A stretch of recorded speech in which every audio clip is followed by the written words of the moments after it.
Mara woke to her mother's voice cutting through the thin bedroom wall. "Just get her into the dress, Margaret. I don't care if it fits properly." He's never seen her. Once the vows are done, it's his problem. Mara lay still on the narrow bed, staring at the ceiling beam she'd memorized over 23 years of living in this house. The wood grain formed shapes if you looked long enough. A dog. A mountain. A woman running. She never ran. What if he refuses? That was her younger sister, Catherine, whose voice always carried that particular mix of concern and relief. Concern for the family's reputation. Relief that she wasn't the one being shipped off to a stranger. He won't refuse. Men like Thomas Garrett don't turn down free land and a wife capable of hard work. Your father made sure the offer was generous. Generous! Mara rolled the word around in her mind like a stone in her mouth. They were paying a man to take her. The land her grandfather left her, 60 acres of river-bottom soil that every rancher in 3 counties wanted, was the dowry. She was just the unfortunate condition attached to the deed. She sat up slowly. The floorboards creaked under her weight, and she heard her mother's conversation stop abruptly. Footsteps approached her door. "You're awake." Her mother didn't phrase it as a question. Ruth Whitlock never asked questions when statements would do. She pushed into the room without knocking, carrying the crimson dress like a battle flag. "Put this on. We have 2 hours before the ceremony." Mara looked at the dress. It was new, probably the most expensive thing her parents had ever bought her, but the color was wrong. Too bold. Too attention-grabbing for a woman who'd spent her whole life trying to disappear. "Mama, I was thinking maybe the blue dress would—" "The blue dress makes you look wider. We discussed this." Ruth laid the crimson fabric across the bed with the careful precision of someone handling evidence.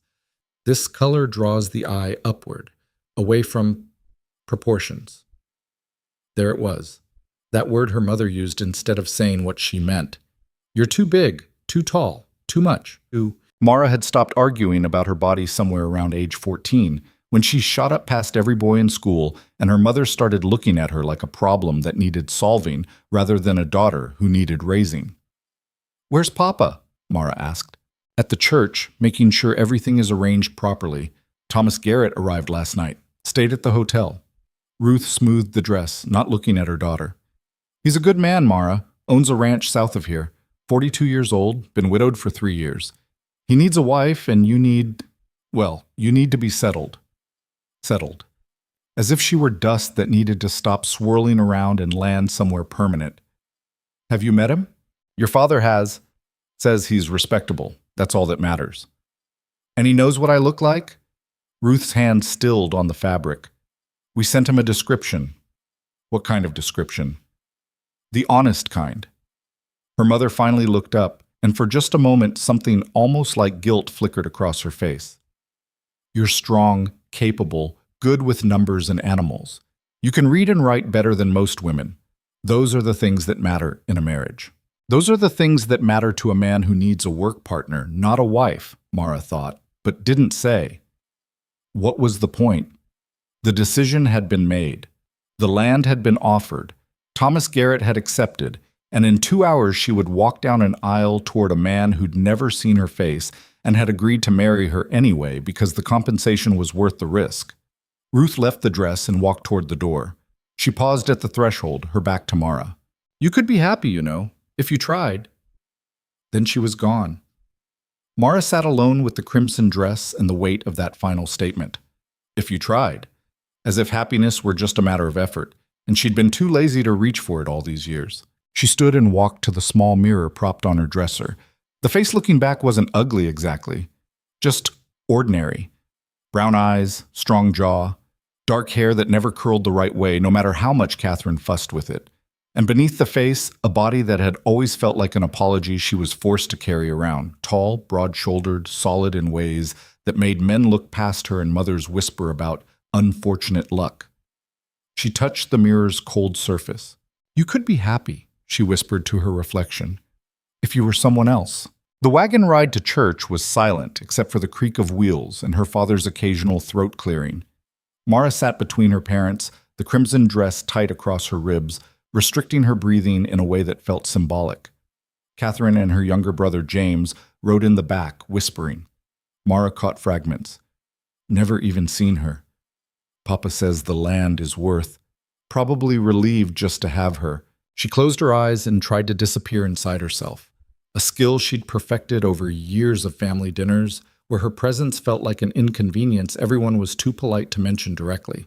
The church appeared through the dust, a white-painted building that looked too clean for a frontier town like Dry Creek, where everything else was weathered gray by wind and time. Wagons and horses crowded the yard. The entire town had turned out to witness Mara Whitlock finally become someone else's responsibility. "Remember," her father said as he helped her down from the wagon, his grip firm on her arm. "Be grateful. Thomas Garrett is doing our family a considerable kindness." Kindness. That word again, dressed up to disguise a transaction. "Yes, Papa." Inside the church, the pews were packed. Mara felt the weight of every eye as she walked through the door. Women in their Sunday best, children squirming, men with their hats in their laps, all of them there to see the Whitlock girl finally get married off. Mrs. Henderson leaned toward Mrs. Cooper and whispered something behind her hand. Both women looked at Mara and smiled in that particular way women smile when they're being cruel while pretending to be kind. Catherine appeared at her elbow, holding a small bouquet of wildflowers someone had hastily assembled. "You look nice," Catherine said, but her voice carried the hollow ring of a lie told out of obligation. "Where is he?" Mara asked. Catherine's eyes darted toward the front of the church. "At the altar. I haven't seen him yet. Papa's been keeping him in the side room." The organ began to play. Not a wedding march, but something slower, more somber. Someone had chosen funeral music for her wedding, probably an accident. Probably not. Ruth appeared and began fussing with Mara's dress, tugging the fabric, adjusting the neckline, trying to make 10 pounds of problems fit into a 5-pound dress. "Stand up straight," she hissed. "And for heaven's sake, smile. You look like you're walking to the gallows." "Aren't I?" But Mara straightened her spine and forced her mouth into something resembling a smile, and when her father offered his arm, she took it. The doors to the sanctuary opened. Every head turned. Mara saw them all at once, the entire congregation, their faces reflecting everything from curiosity to pity to barely concealed amusement. The Hendersons, the Coopers, the Blackwell family, who'd once tried to court her off to their cousin until they saw her in person. The sheriff and his wife, the banker. The teacher who'd once told her mother that Mara was too clever for a girl who'll just end up married anyway. They all watched her begin the long walk down the aisle. And at the end of that aisle, standing at the altar in a dark suit that looked new and uncomfortable, was Thomas Garrett. He had his back to her. Mara's father pulled her forward, step by step, their shoes echoing on the wooden floor. The organ music swelled. Someone coughed. A child whispered something and was shushed. They were halfway down the aisle when Thomas Garrett turned around. Mara watched his face change in real time. First, confusion, as if he wasn't sure who he was looking at. Then recognition, slowly connecting the woman walking toward him with the description he'd been given. Then something cold and hard settled into his features, and Mara knew with absolute certainty what was about to happen. Her feet kept moving because her father's grip on her arm left no choice. 3 rows from the front, Thomas Garrett's face went from pale to red. 2 rows away, his jaw clenched. 1 row away, he raised his hand. "Stop!" The organ cut off mid-note. The silence that followed was so complete that Mara could hear her own heartbeat pounding in her ears. Her father's grip tightened. "Thomas, you lied to me." Thomas Garrett's voice carried across the church, with the clarity of a man who'd made his decision and didn't care who heard it. His eyes fixed on Mara with open disgust. "You said she was sturdy and capable. You said she was a good match for ranch life. You didn't mention—" He gestured at her, a sweeping motion that encompassed everything from her height to her build to the crimson dress that now felt like a spotlight on every inadequacy she'd ever been made to feel. "This," he finished. The word hung in the air like smoke. Mara's father released her arm and stepped forward, his voice low and urgent. "Thomas, we can discuss—" "There's nothing to discuss." Thomas looked past Mara to address the entire congregation. "I came here in good faith to marry a woman I was told would be suitable for a rancher's wife. I was deceived. I won't chain myself to a mistake, and I won't be embarrassed into honoring an agreement made under false pretenses." Someone in the back pews laughed, a short, sharp bark that was quickly muffled. But the damage was done. The laughter spread like fire through dry grass. Not everyone joined in, but enough did that the sound surrounded Mara from all sides. Tittering, giggling, the cruel kind of amusement people indulge in when someone else's humiliation makes them feel better about their own lives. Mara stood frozen. The bouquet of wildflowers slipped from her fingers and hit the floor with a soft rustle. She was vaguely aware of her mother's sharp intake of breath, her father's face going red, Catherine's hand covering her mouth.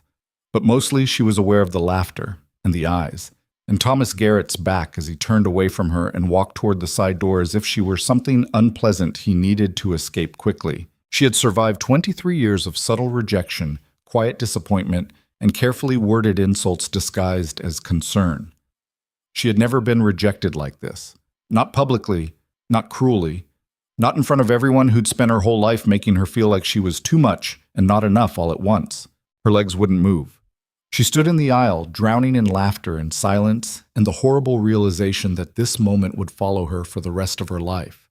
She would be the girl who got left at the altar, the bride nobody wanted, the woman so unbearable that a man took one look and fled. Then, cutting through the chaos, a voice from the back of the church. "I'll marry her." The laughter stopped. Every head turned. Mara couldn't move, couldn't breathe, couldn't process what she'd just heard. Heavy footsteps echoed down the aisle. Slow, deliberate, the sound of boots on wood. She watched as a man emerged from the back pews and walked toward her. He was tall, taller than she was, which almost never happened. Broad-shouldered in a way that came from actual work rather than good tailoring. Dark hair, dark eyes, a face weathered by sun and wind, and something deeper that had nothing to do with weather. He wore work clothes rather than Sunday best. A simple shirt, worn trousers, a leather vest that looked like it had survived a decade of hard use. Mara had never seen him before in her life. The man walked past her without looking at her and addressed her father directly. "I'll marry your daughter. Right now. No payment necessary." Mara's father blinked rapidly, as if trying to process a language he didn't fully understand. "I'm sorry, who?" "Caleb Mercer." A ripple of recognition moved through the congregation. Mara heard the name whispered, passed from pew to pew like currency. Caleb Mercer. The rancher from the Northern Territory, the one who lost his family, the one who lives alone past the ridge. Sheriff Crawford stood up from his seat near the front. "Mercer, I appreciate the gesture, but..." "It's not a gesture." Caleb's voice was flat, matter of fact. "I'm making an offer. Your daughter needs a husband. I need a wife. Seems straightforward." "You don't even know her," Ruth said, her voice sharp with suspicion. "Don't need to." Caleb finally turned to look at Mara, and his eyes were darker than she'd first thought. Not brown, but something closer to black. "She's been standing in front of this whole town being humiliated for the last 5 minutes, and she hasn't collapsed. That tells me everything I need to know." Mara found her voice, though it came out rough. "You're serious?" "Don't make offers I'm not serious about." "You don't know anything about me." "No, you're stronger than that coward who just ran out the door." Someone in the congregation gasped at the bluntness of the statement. Thomas Garrett's brother stood up from the front pew, his face red.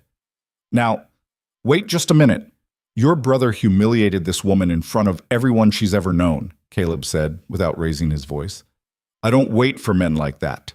The sheriff stepped into the aisle, positioning himself between Caleb and the altar. "Mercer, I'm grateful for what you're trying to do, but this is highly irregular. We don't even know if Miss Whitlock wants..." "Does she want to stay here?" Caleb interrupted. "In this town with these people after what just happened?" The sheriff opened his mouth, closed it, looked at Mara. Everyone looked at Mara. And Mara realized with sudden, crushing clarity that this was the only choice she had left. She could refuse Caleb Mercer's offer and walk out of this church unmarried, humiliated, the subject of gossip and pity for the rest of her life. Or she could marry a complete stranger who'd appeared out of nowhere like something from a fever dream. Both options were terrifying, but one option at least had the dignity of being unknown. She looked at Caleb Mercer, this hard-faced stranger who'd defended her more in 5 minutes than her own family had in 23 years. "All right," she heard herself say. "I'll marry you." Her mother made a sound like something being strangled. Her father's face went through several colors before settling on resigned confusion. The preacher, who'd been standing at the altar through all of this looking thoroughly bewildered, cleared his throat. I suppose we should proceed then. Caleb nodded once and walked to the altar. He didn't offer Mara his arm, didn't try to help her, just walked and assumed she'd follow. So she did. Her legs felt disconnected from her body as she walked past her parents, past Catherine's shocked face, past the Hendersons and the Coopers, and all the people who'd spent years making her feel small. She stood at the altar next to a man whose last name she'd learned 30 seconds ago. The preacher fumbled with his Bible, clearly thrown by the sudden change in Groom. Should I start from the beginning or just do the vows? Caleb said. Skip the rest. So the preacher skipped to the vows. He asked Caleb if he took Mara to be his lawfully wedded wife, and Caleb said, I do, in the same tone someone might use to confirm the time of day. He asked Mara if she took Caleb to be her lawfully wedded husband, and Mara said, I do, because what else was she going to say? Then by the power vested in me by the territory of— Are there rings? Caleb interrupted. The preacher blinked. Thomas Garrett had a ring, but he took it with him when he— Caleb reached into his vest pocket and pulled out a simple gold band. No ornament, no decoration, just a smooth circle of metal that looked old and well-worn. He held it out to Mara. She stared at it. Is that belonged to my wife, Caleb said quietly. She's dead. Been dead for 3 years. Ring's just sitting in a drawer. She'd want it used. The church was so silent that Mara could hear the wind outside. She took the ring with shaking fingers. It was warm from being in his pocket, and heavier than she'd expected. Caleb took her hand. His grip was calloused and firm, and held it steady while she slid the ring onto her own finger. It fit perfectly, as if it had been waiting for her all along. By the power vested in me, the preacher said quickly, clearly eager to finish before anything else went wrong. I now pronounce you man and wife. He paused, then added weakly, You may kiss the bride? Caleb looked at Mara. His expression was unreadable. No, he said simply. Then he turned and walked back down the aisle toward the exit. Mara stood at the altar, wearing a dead woman's ring, married to a stranger, unsure whether she'd just been saved or claimed. The congregation sat in stunned silence. Her mother's face had gone pale. Her father looked like he was trying to calculate whether this outcome was better or worse than the first one. Mara looked at the ring on her finger, then at the church full of people who'd laughed at her humiliation. Then she turned and followed her husband out into the sunlight. Outside the church, Caleb was already untying a horse from the hitching post, a big buckskin gelding with intelligent eyes and a crooked white blaze down its face. Mara stopped on the church steps, suddenly aware that she had no idea what happened next. Did she go home and pack her things? Did she say goodbye to her family? What were the rules for a situation like this? Caleb swung up into the saddle and looked down at her. You coming? Now? Right now? You have somewhere else to be? Mara glanced back at the church doors. Inside, she could hear voices rising in argument, her father's baritone, the sheriff's careful mediation, her mother's sharp tone cutting through both. I need to get my things, she said. My clothes, I'll buy you new things. But my books, they'll send them. Caleb gathered the reins. Or they won't. Either way, you're not going back in theirs. There was something final in the way he said it, as if the matter had already been decided and arguing would be pointless. Mara looked at the crimson dress she was wearing, the dress chosen to hide what her mother considered flaws, the dress she'd worn while being rejected in front of the entire town. She hated it, every stitch of it. I can't ride in this, she said. Caleb studied her for a moment, then swung down from his horse and pulled a knife from his belt. Mara took a step back. What are you? He grabbed the hem of her dress and cut upward in one smooth motion, slicing through the fabric from hem to knee. What are you doing? Mara tried to pull away, but he was already working on the other side, cutting the restrictive fabric into something more practical. Making it so you can ride without falling off, he said. You can buy a new one when we get to town next month. For now, this'll do. He stepped back and examined his work. The dress now looked like something that had survived a fight with a wolf, but Mara found she could move her legs freely for the first time all day. Caleb put his knife away and mounted his horse again. Church keeps a wagon team for funerals. We'll borrow one of their horses. Borrow? Sheriff knows where to find me when they want it back. Before Mara could protest, Caleb rode to the small stable behind the church and emerged moments later leading a brown mare with a white sock on one hoof. He brought the mare to the church steps and held out his hand to Mara. "You know how to mount?" "I'm not crippled." Something that might have been amusement flickered across Caleb's face. "Didn't think you were." Mara gathered the ruined dress, put her foot in the stirrup, and pulled herself up onto the mare's back. The horse shifted under her weight, but Caleb kept a steady hand on the bridle until Mara found her balance. She'd ridden before. Her grandfather had taught her when she was young, before he died and the horses were sold off. But it had been years, and her body felt wrong in the saddle, too big, too awkward. "Hold the reins like this." Caleb adjusted her grip, his hands businesslike and impersonal. "She's a steady mare. Won't spook easy. Just sit and follow me." The church doors opened behind them. Mara's father emerged, his face red, the sheriff right behind him. "Now wait just a minute," her father called. "We need to discuss." Caleb kicked his horse into motion. Mara's mare followed automatically, and suddenly they were moving, leaving the church and her father's protests behind in a cloud of dust. Mara looked back once. Her entire family stood on the church steps, her father angry, her mother stiff with disapproval, Catherine wide-eyed with something that might have been envy or horror. The congregation was spilling out behind them, everyone talking at once. Then Caleb took a turn, and the church disappeared behind a row of buildings, and Mara Whitlock, now Mara Mercer, she supposed, rode away from everything she'd ever known. They rode through the main street of Dry Creek in silence. People stopped what they were doing to stare. Mrs. Henderson dropped her shopping basket. The blacksmith paused mid-hammer. A group of children playing in the street scattered to let them pass. Everyone saw Mara in her butchered crimson dress, riding beside the mysterious rancher who'd married her out of nowhere. Tomorrow they would all talk about it.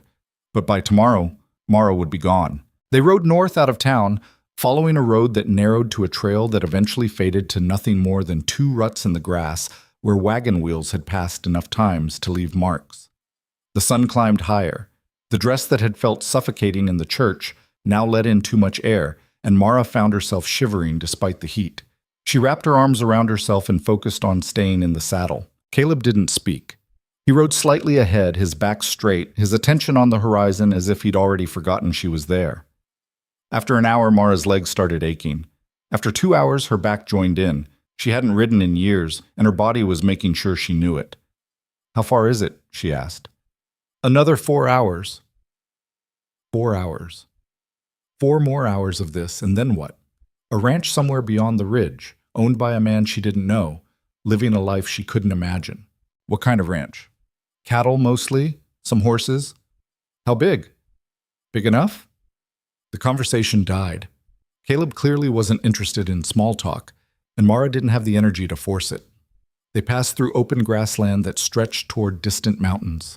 The wind was constant, bending the tall grass in waves that looked like water. Hawks circled overhead.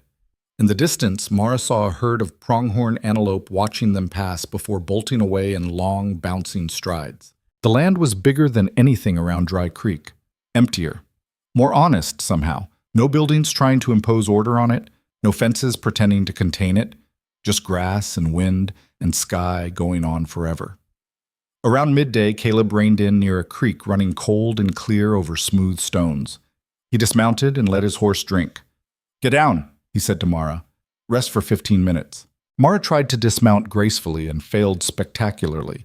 Her legs had gone stiff, and she half fell, half climbed down from the mare, catching herself against the horse's shoulder. Caleb was already kneeling by the creek, filling a canteen.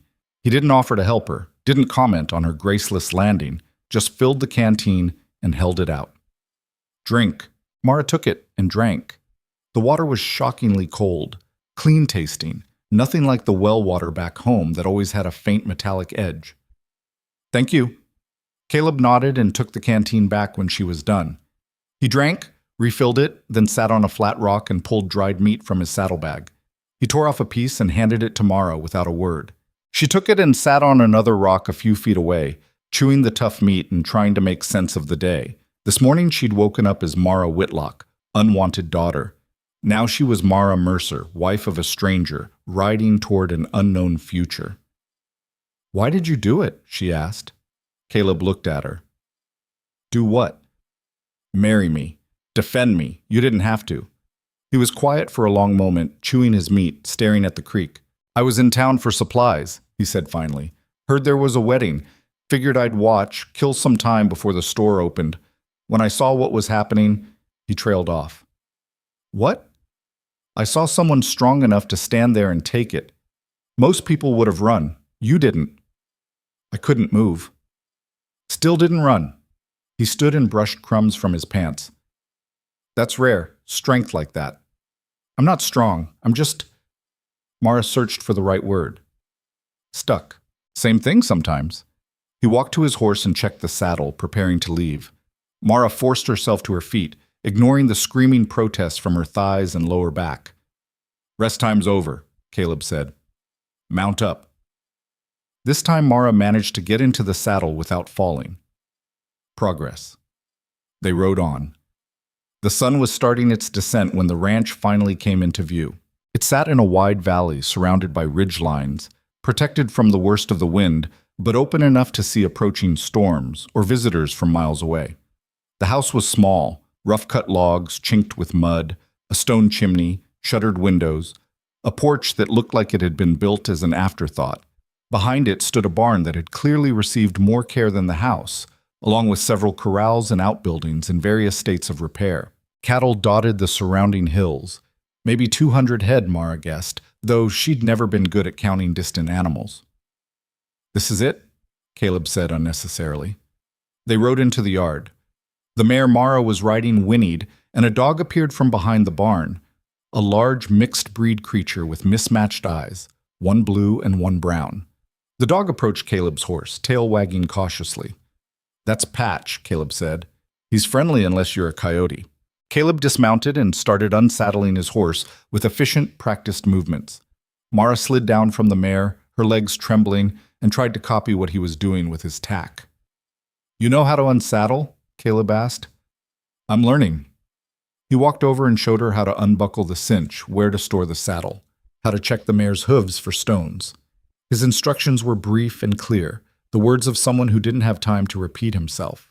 When the horses were seen to, Caleb walked to the house. Mara followed, unsure what else to do. Inside, the house was exactly what she expected. Sparse, functional, clean, but not decorated. A main room with a table, chairs, a wood stove, a bedroom visible through an open door, another small room that might have been meant for children or storage. Everything made from rough wood, nothing painted or adorned. It was the house of a man who didn't care about anything except necessity. Caleb lit a lantern as the sunlight faded. You're tired. I can see it in how you're standing. Bedroom's through there. Take it. Where will you sleep? Out here. He gestured to a bedroll stacked in the corner. Used to the floor anyway. Mara looked at the bedroom door. I don't want to take your bed. Not mine anymore. It's yours now. You're my wife. The word sounded strange coming from his mouth, formal, like a title rather than a relationship. We should talk about what that means, Mara said.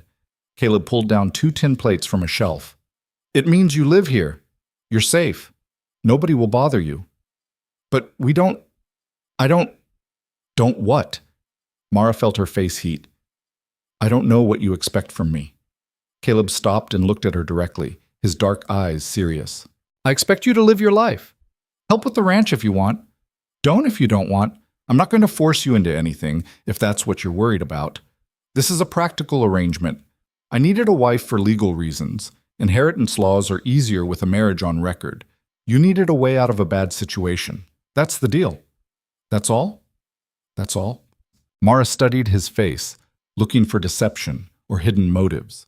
She'd spent her whole life around people who said one thing and meant another. But Caleb's expression was as plain as his words, blunt, honest, take it or leave it.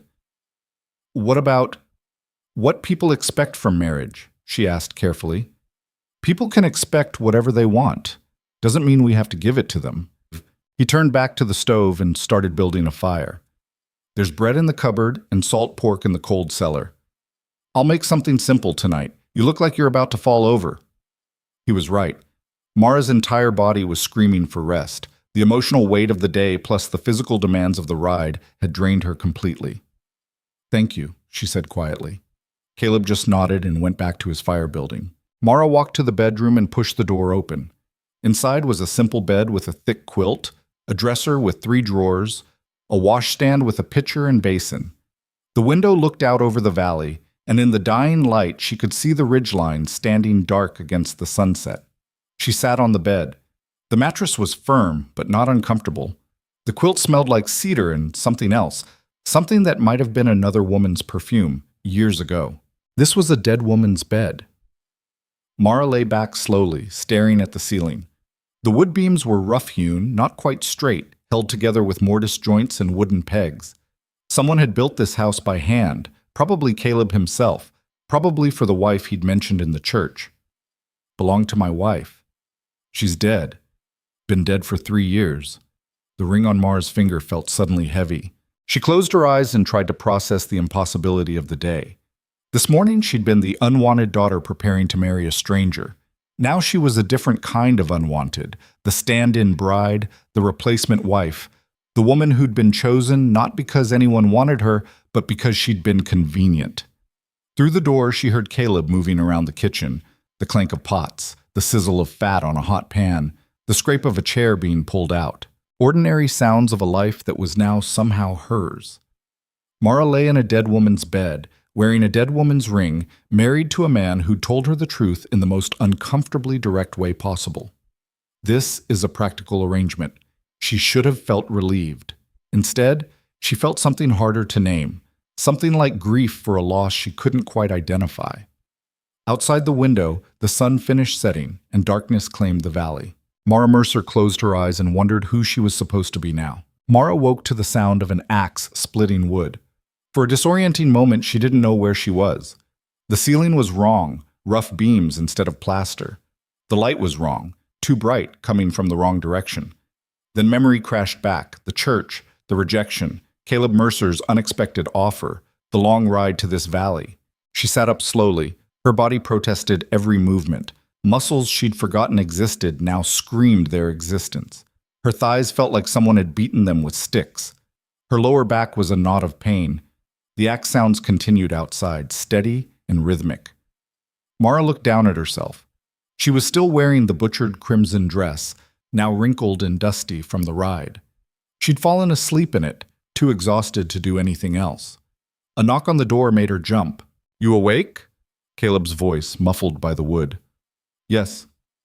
"There's water in the basin, bread and coffee on the table when you're ready." His footsteps retreated before she could respond.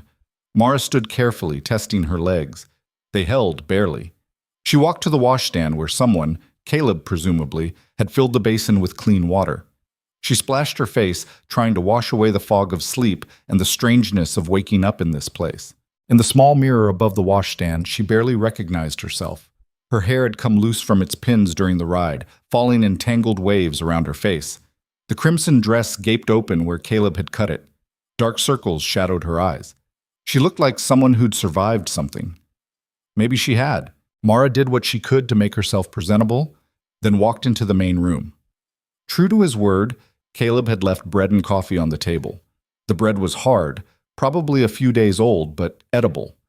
The coffee was strong enough to strip paint. Through the window, she could see Caleb in the yard, splitting logs with mechanical precision.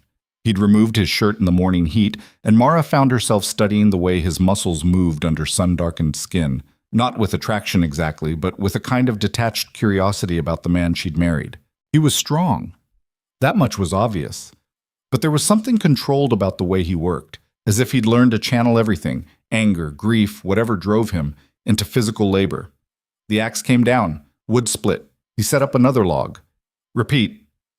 Mara drank her coffee and wondered what she was supposed to do now. The answer came when Caleb walked in 20 minutes later, sweat-slicked and breathing hard. He poured himself water from a pitcher, drank it in one long pull, then looked at her. "You ride?" "I got here, didn't I?" "I mean really ride. Work cattle, rope, manage a horse that's not half asleep." "No." "You know how to shoot?" "No." "Butcher an animal? Tan leather? Repair tack?" "No." Caleb nodded slowly, as if confirming something he'd already suspected. All right, we start there then. Start what? Teaching you how to survive out here. He grabbed his shirt from where he'd draped it over a chair and pulled it on. This isn't town, Mara. If something happens to me, horse throws me, I break a leg, whatever, you need to be able to handle this place alone until help arrives. And help might not arrive for days. The casualness with which he discussed his potential death or injury was unsettling. I can learn, Mara said, though she wasn't sure if that was true. Didn't say you couldn't. I'm just telling you what needs doing. He walked to a cabinet and pulled out worn leather gloves. Put these on. We're starting with water. Hauling water, it turned out, was brutally simple and brutally hard. The well was 40 yards from the house, and each bucket weighed enough that Mara's arms shook after the first trip.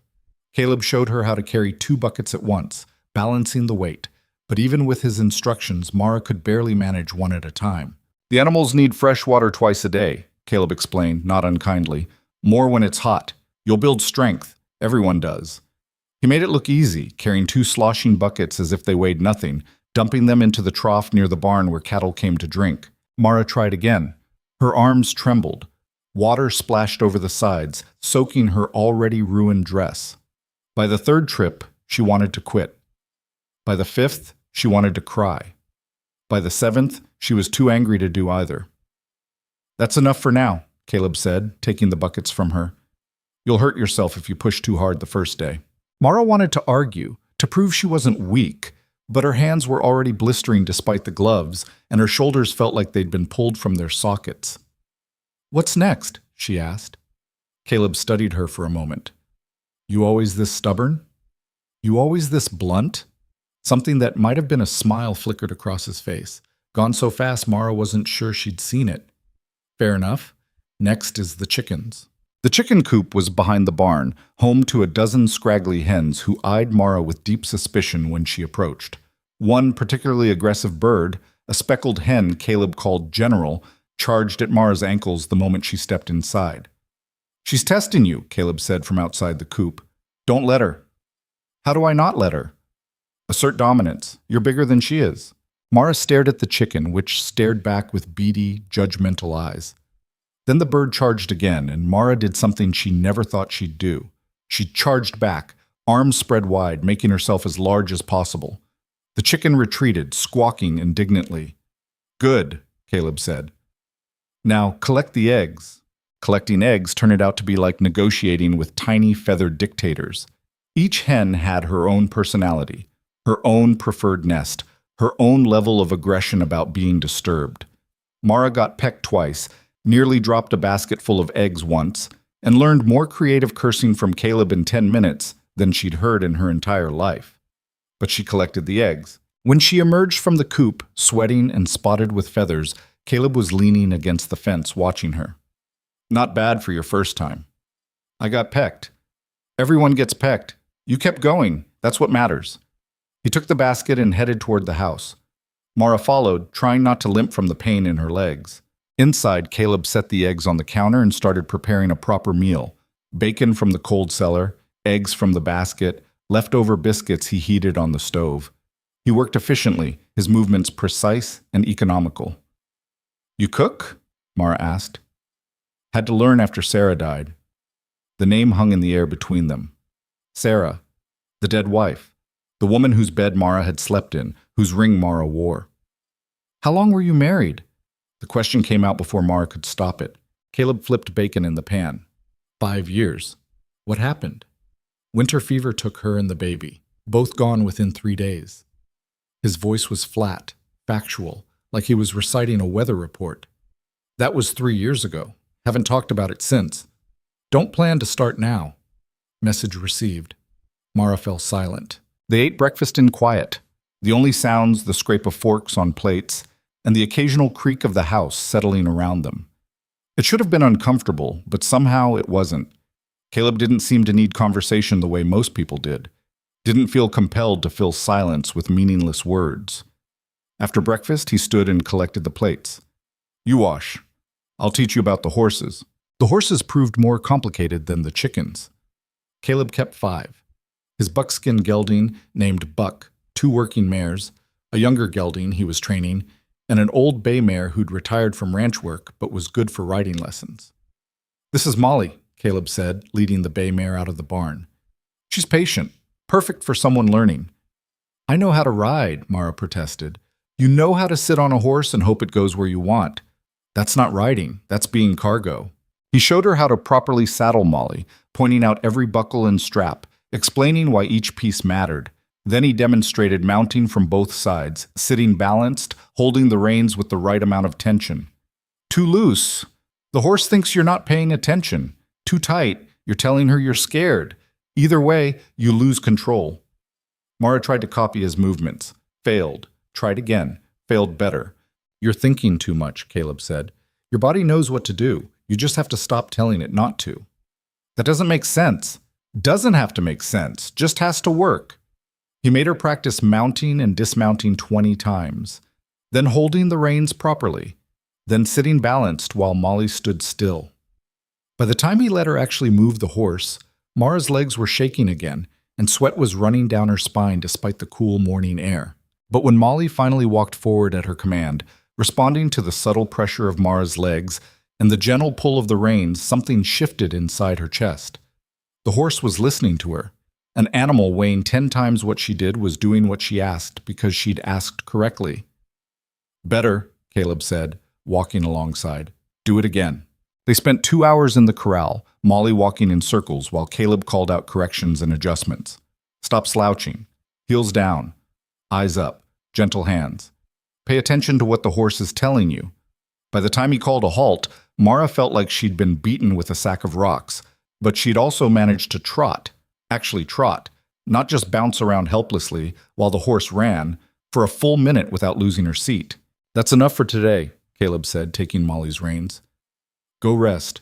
You'll be sore tomorrow." "I'm sore now." "Tomorrow will be worse." He was right. Mara woke the next morning feeling like her entire body had been replaced with one large bruise. Walking hurt, sitting hurt, breathing almost hurt. But when Caleb knocked on her door at dawn, she dragged herself out of bed and got dressed in the same ruined crimson dress because it was the only thing she owned. "We're riding to the north pasture today," Caleb announced over breakfast. "Check on the cattle, repair some fence. You're coming." Mara wanted to say she couldn't possibly ride today, not with her body feeling like this. But something in Caleb's expression told her he already knew how much pain she was in and had decided it didn't matter. So she got on Molly and followed him out of the yard. The ride to the north pasture took an hour. Mara gritted her teeth and focused on Caleb's earlier instructions. Heels down, back straight, move with the horse instead of against it. The pain didn't disappear, but it became something she could work around instead of being consumed by. The north pasture was beautiful in a harsh, windswept way. Rolling grassland dotted with cattle, a creek running clear through a stand of cottonwoods, the mountains visible in the distance. Caleb rode along the fence line, checking posts and wire, occasionally dismounting to hammer a loose staple or tighten a sagging section. Mara followed, learning by watching. She saw how he tested each post by pushing against it, checking for rot or weakness. How he looked for signs of animal traffic, places where deer or cattle had pushed against the wire, bending it out of shape. How he moved efficiently, fixing problems before they became disasters. "Why do you live way out here?" Mara asked during a water break. "There are closer ranches, places not so isolated." Caleb took a long drink from his canteen before answering. "After Sarah died, I couldn't stand being around people. Everyone wanted to tell me how sorry they were, or how it was part of some divine plan, or how I'd find someone else eventually." He stared at the mountains. "Out here, nobody tells me anything. The wind doesn't offer condolences. The cattle don't explain why bad things happen. It just is." "Don't you get lonely?" "Every day."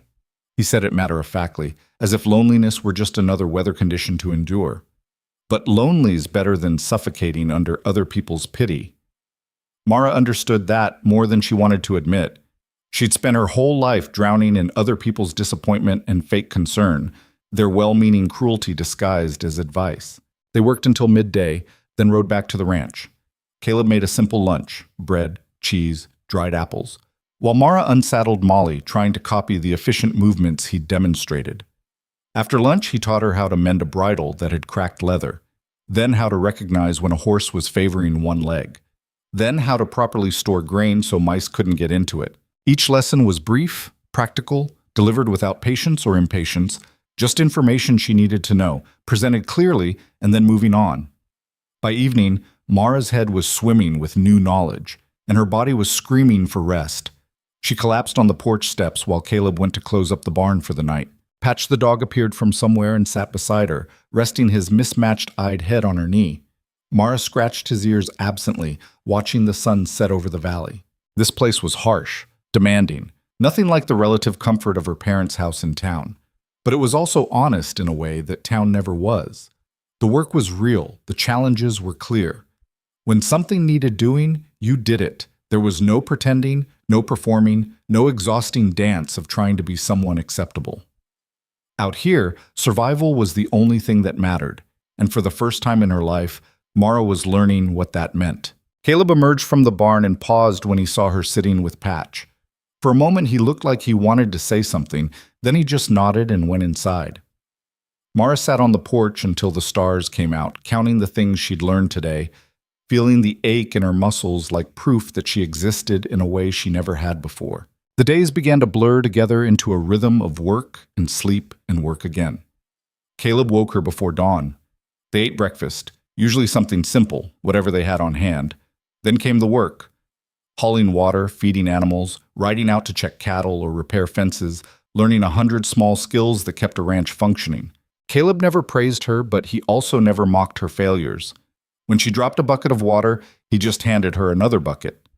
When she fell off Molly during a writing lesson, he waited for her to get up and told her to try again. When she burned dinner attempting to cook, he ate it anyway without complaint, then showed her what she'd done wrong. His teaching method was frustration and repetition and the slow accumulation of tiny improvements that eventually added up to competence. Mara's hands developed calluses. Her arms grew stronger. The blisters on her palms hardened into tough skin. She learned to read weather in the clouds, to spot a lame cow in a herd, to judge if a fence post needed replacing just by looking at it. She also learned about Caleb through observation, since he volunteered almost nothing about himself. He was methodical, never wasteful. He talked to his animals like they were colleagues rather than pets. He worked from sunup to sundown most days, but always stopped for proper meals. He kept the house clean but not decorated. He read at night sometimes, usually old newspapers or livestock journals, but never for very long. And he was alone in a way that had nothing to do with Mara's presence. She could be in the same room with him, and he'd still seem isolated, locked inside some private grief he'd learned to function around but never through. 3 weeks into her new life, Mara finally felt confident enough to attempt a full day's work without Caleb supervising every move. She woke before him, fed the chickens without getting pecked, hauled water to the troughs, saddled Molly by herself, and was ready to ride out when Caleb emerged from the house. He stopped in the doorway, coffee cup in hand, and stared at her. "You do all that yourself?" "Did I do something wrong?" "No." He took a drink of coffee, studying her. "Did it right." That was the closest thing to praise she'd gotten since arriving. "I'm ready to do more," Mara said. "Whatever you need." Caleb walked down the porch steps, looking out at the ranch. "You really want more work?" "I want to be useful." "You are useful." "I want to be necessary." The distinction seemed to land somewhere important for Caleb. He turned back to look at her, and for the first time she saw something other than polite distance in his expression. Maybe respect, maybe recognition. "All right," he said. "Today you learned to rope." Roping was harder than anything Mara had attempted so far. It required coordination, timing, strength, and a kind of spatial awareness she didn't naturally possess. Caleb set up a wooden dummy in the corral, a cattle head mounted on a post, and demonstrated the basic motion. Build your loop, swing overhead, release at the right moment, let the rope fly straight. He made it look easy. Mara's first attempt landed in the dirt 3 feet short of the target. Her second went wild to the left. Her third tangled around her own legs, nearly tripping her. "You're fighting the rope," Caleb said. "Let it do what it wants to do. You're just guiding." "That doesn't help." "Does if you listen." 20 attempts later, Mara finally landed a loop over the dummy's horns. It wasn't pretty, and it was probably luck, but the rope settled where she'd aimed it, and that felt like victory. "Again," Caleb said. She practiced until her arm was too tired to lift the rope. Then Caleb took over, showing her again, his movements fluid and natural, the rope an extension of his body rather than a separate tool. "How long did it take you to learn?" Mara asked. 2 years before I was decent, 5 before I was good, 10 before I stopped thinking about it." "That's encouraging." "Wasn't trying to encourage you, was telling you the truth." They broke for lunch, then Caleb announced they were riding to the South Ridge to move cattle closer to the ranch before an approaching storm. Mara followed him out, her confidence from this morning already feeling fragile. Moving cattle turned out to be an exercise in controlled chaos. The animals didn't want to move.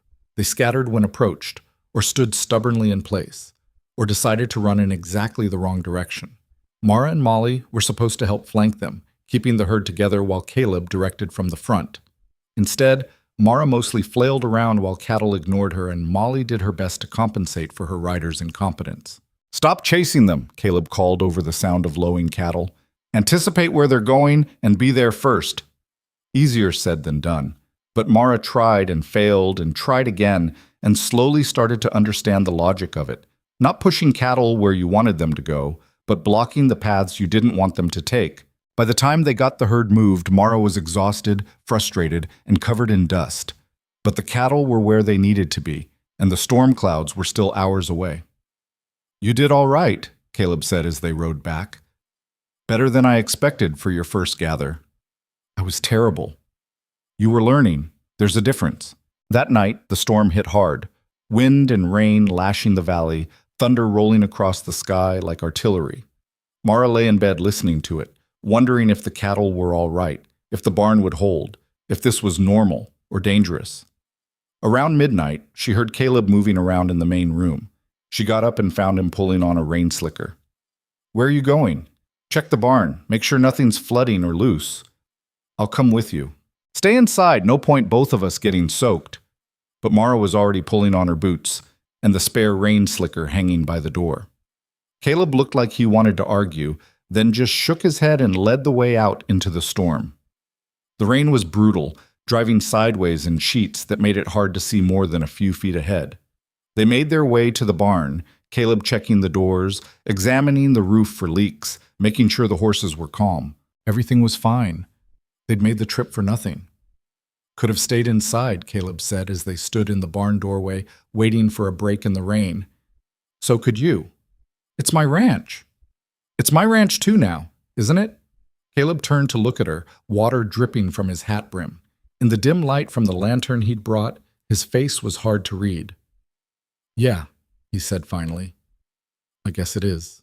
They stood there together, watching the storm rage outside, and Mara realized that for the first time since arriving, she didn't feel like a guest or an obligation. She felt like she belonged somewhere. The next morning dawned clear and cold, the storm having blown itself out overnight. Mara woke to find Caleb already gone from the house, probably checking on the cattle or repairing whatever damage the storm had caused. She went through her morning routine, fed chickens, hauled water, made breakfast, moving with an efficiency that would have been impossible a month ago. Her body still ached, but it was a different kind of ache now. Not the pain of unused muscles being shocked into action, but the deep tiredness that came from regular work. She was pouring coffee when Caleb returned, muddy and tired. "2 trees down across the north fence," he reported. "Need to clear them and repair the break before the cattle wander through." "I'll get the tools." They worked together all morning, cutting the fallen trees into manageable sections with a 2-person saw, then repairing the damaged fence. It was hard, sweaty work, but Mara found a rhythm in it. The back-and-forth pull of the saw, the steady hammer strikes driving staples into wood, the satisfaction of seeing order restored to chaos. "You're getting good at this," Caleb said as they worked on the last section of fence. "I'm getting less terrible at it." "Same thing?" Mara wiped sweat from her forehead and looked at him. "Do you ever think about teaching me something that isn't work? Something, I don't know, normal?" "Like what?" "Like..." She struggled to think of an example. Everything in her old life seemed meaningless out here. "I don't know, how to preserve fruit or make soap, things women are supposed to know." Caleb hammered another staple, his face thoughtful. "Can teach you that stuff if you want." Seemed like you were interested in the practical things first. "I am. I don't know what I'm becoming out here." You're becoming someone who can survive. That's not nothing. He finished the fence and stood back to examine their work. Satisfied, he gathered his tools and started walking back toward the horses. Mara followed, but Caleb's words stayed with her. Someone who can survive. Not someone's daughter. Not someone's burden. Not the woman nobody wanted. Just someone who could survive. That evening, after dinner, Caleb pulled out a worn book from a shelf Mara hadn't paid much attention to before. He set it on the table in front of her. Sarah's recipe book, he said, has instructions for preserving, soap making, dyeing fabric. All the things you asked about. Figured you might want to look through it. Mara opened the book carefully. The pages were filled with neat handwriting, detailed instructions, notes in the margins about what worked and what didn't. This was Sarah's knowledge, carefully recorded, probably intended to be passed down. Thank you, Mara said quietly. Caleb just nodded and went back to his chair, pulling out a newspaper that was 3 weeks old, but apparently still worth reading. Mara sat at the table reading through a dead woman's collected wisdom and tried not to think too hard about what it meant that Caleb had decided to share it with her. Over the following weeks, Mara began integrating Sarah's recipes into her routine. She learned to make soap from lye and fat rendered from butchered animals. She preserved vegetables in jars, following Sarah's precise instructions about timing and temperature. She attempted bread that actually rose instead of sitting in the pan like a brick. Some things worked. Some things failed spectacularly. But slowly, the house began to feel more lived in, less like a museum to someone who was gone. Caleb never commented on it directly, but Mara noticed small things. He started eating meals at the table instead of standing at the counter. He stayed inside longer in the evenings instead of disappearing to the barn. He asked her opinion on ranch decisions, where to move cattle, when to repair equipment, what supplies to order on the next town trip. She was becoming part of the operation, not just an extra set of hands. One evening, 6 weeks after the wedding, Mara was washing dishes when Caleb spoke up from his chair. You ever regret it? She turned around. Regret what? Saying yes. Marrying me. Coming here. Mara dried her hand slowly, considering the question. Did she regret it? Her body hurt constantly. She worked harder than she'd ever worked in her life. She was isolated from everything familiar, married to a man who was more ghost than companion most days. But she also wasn't drowning in her family's disappointment anymore. Wasn't performing an exhausting charade of trying to be acceptable. Wasn't waking up every morning knowing the day would bring 100 small humiliations disguised as concern. No, she said, I don't regret it. Even though I'm not much of a husband? You're honest. That's more than most people manage. Caleb was quiet for a long moment. You're not what I expected either. What did you expect? Someone who'd break easier. Mara wasn't sure if that was a compliment or just an observation, but either way, it felt true. The woman who'd stood frozen in that church 6 weeks ago would have broken under this life. But somewhere between hauling water and learning to rope and surviving storms in the dark, that woman had transformed into someone harder to break. I'm going to town next week, Caleb said, changing the subject. Need to pick up supplies, check on some equipment orders. You want to come? Mara's first instinct was to refuse. Dry Creek meant facing everyone who'd witnessed her humiliation, seeing the pity or judgment or cruel amusement in their eyes. But then she remembered standing in the storm with Caleb, feeling like she belonged somewhere for the first time. Yes, she said. I'll come. Caleb nodded slowly. All right, but Mara, it's not going to be easy. People will talk, stare, some will be unkind. I know. You sure you're ready for that? Mara thought about the woman she'd been 6 weeks ago, terrified, frozen, drowning in shame. Then she thought about the woman she was becoming, capable, necessary, someone who could survive. I'm ready, she said. And when she said it, she almost believed it. The morning they left for Dry Creek, Mara woke before dawn with her stomach in knots. She lay in bed listening to Caleb moving around in the main room, the familiar sounds of him building a fire and making coffee, and tried to convince herself she was ready for this. She wasn't ready. But she was going anyway. She'd sewn herself a new dress over the past week. Nothing fancy, just simple brown fabric that Caleb had brought back from his last supply run. The stitching was uneven in places, and the hem wasn't quite straight, but it fit properly and didn't make her feel like she was being suffocated. That was enough. When she emerged from the bedroom, Caleb was at the table with 2 plates of eggs and biscuits. He looked up, registered the new dress with a slight nod, and went back to eating. "Looks good," he said after a moment. "It's crooked. Still looks good." They ate in silence, the weight of the coming day sitting between them like a third person at the table. Finally, Caleb pushed his plate away and looked at her directly. "Last chance to change your mind." "I'm not changing my mind?" "Once we're there, it might get uncomfortable." "It's already uncomfortable. At least this way I'm choosing it." Something shifted in Caleb's expression. Approval, maybe, or recognition. He stood and collected the plates. "We'll leave in 20 minutes. Bring a canteen and wear your hat. Sun gets mean on the ride." The journey to Dry Creek took most of the morning. They rode side by side, Mara on Molly and Caleb on Buck, following the same trail they'd taken 2 months ago when everything had been different. Mara tried not to think about that ride, how terrified she'd been, how certain she was heading toward something worse than what she'd escaped. Now she was heading back, and the fear was different. Not the deep, drowning fear of the unknown, but the sharp, specific fear of facing people who'd seen her at her lowest moment. "You're quiet," Caleb observed. "Thinking. About? About what I'm going to say if someone asks why I married you." "Tell them the truth." "Which is?" Caleb was quiet for a few strides.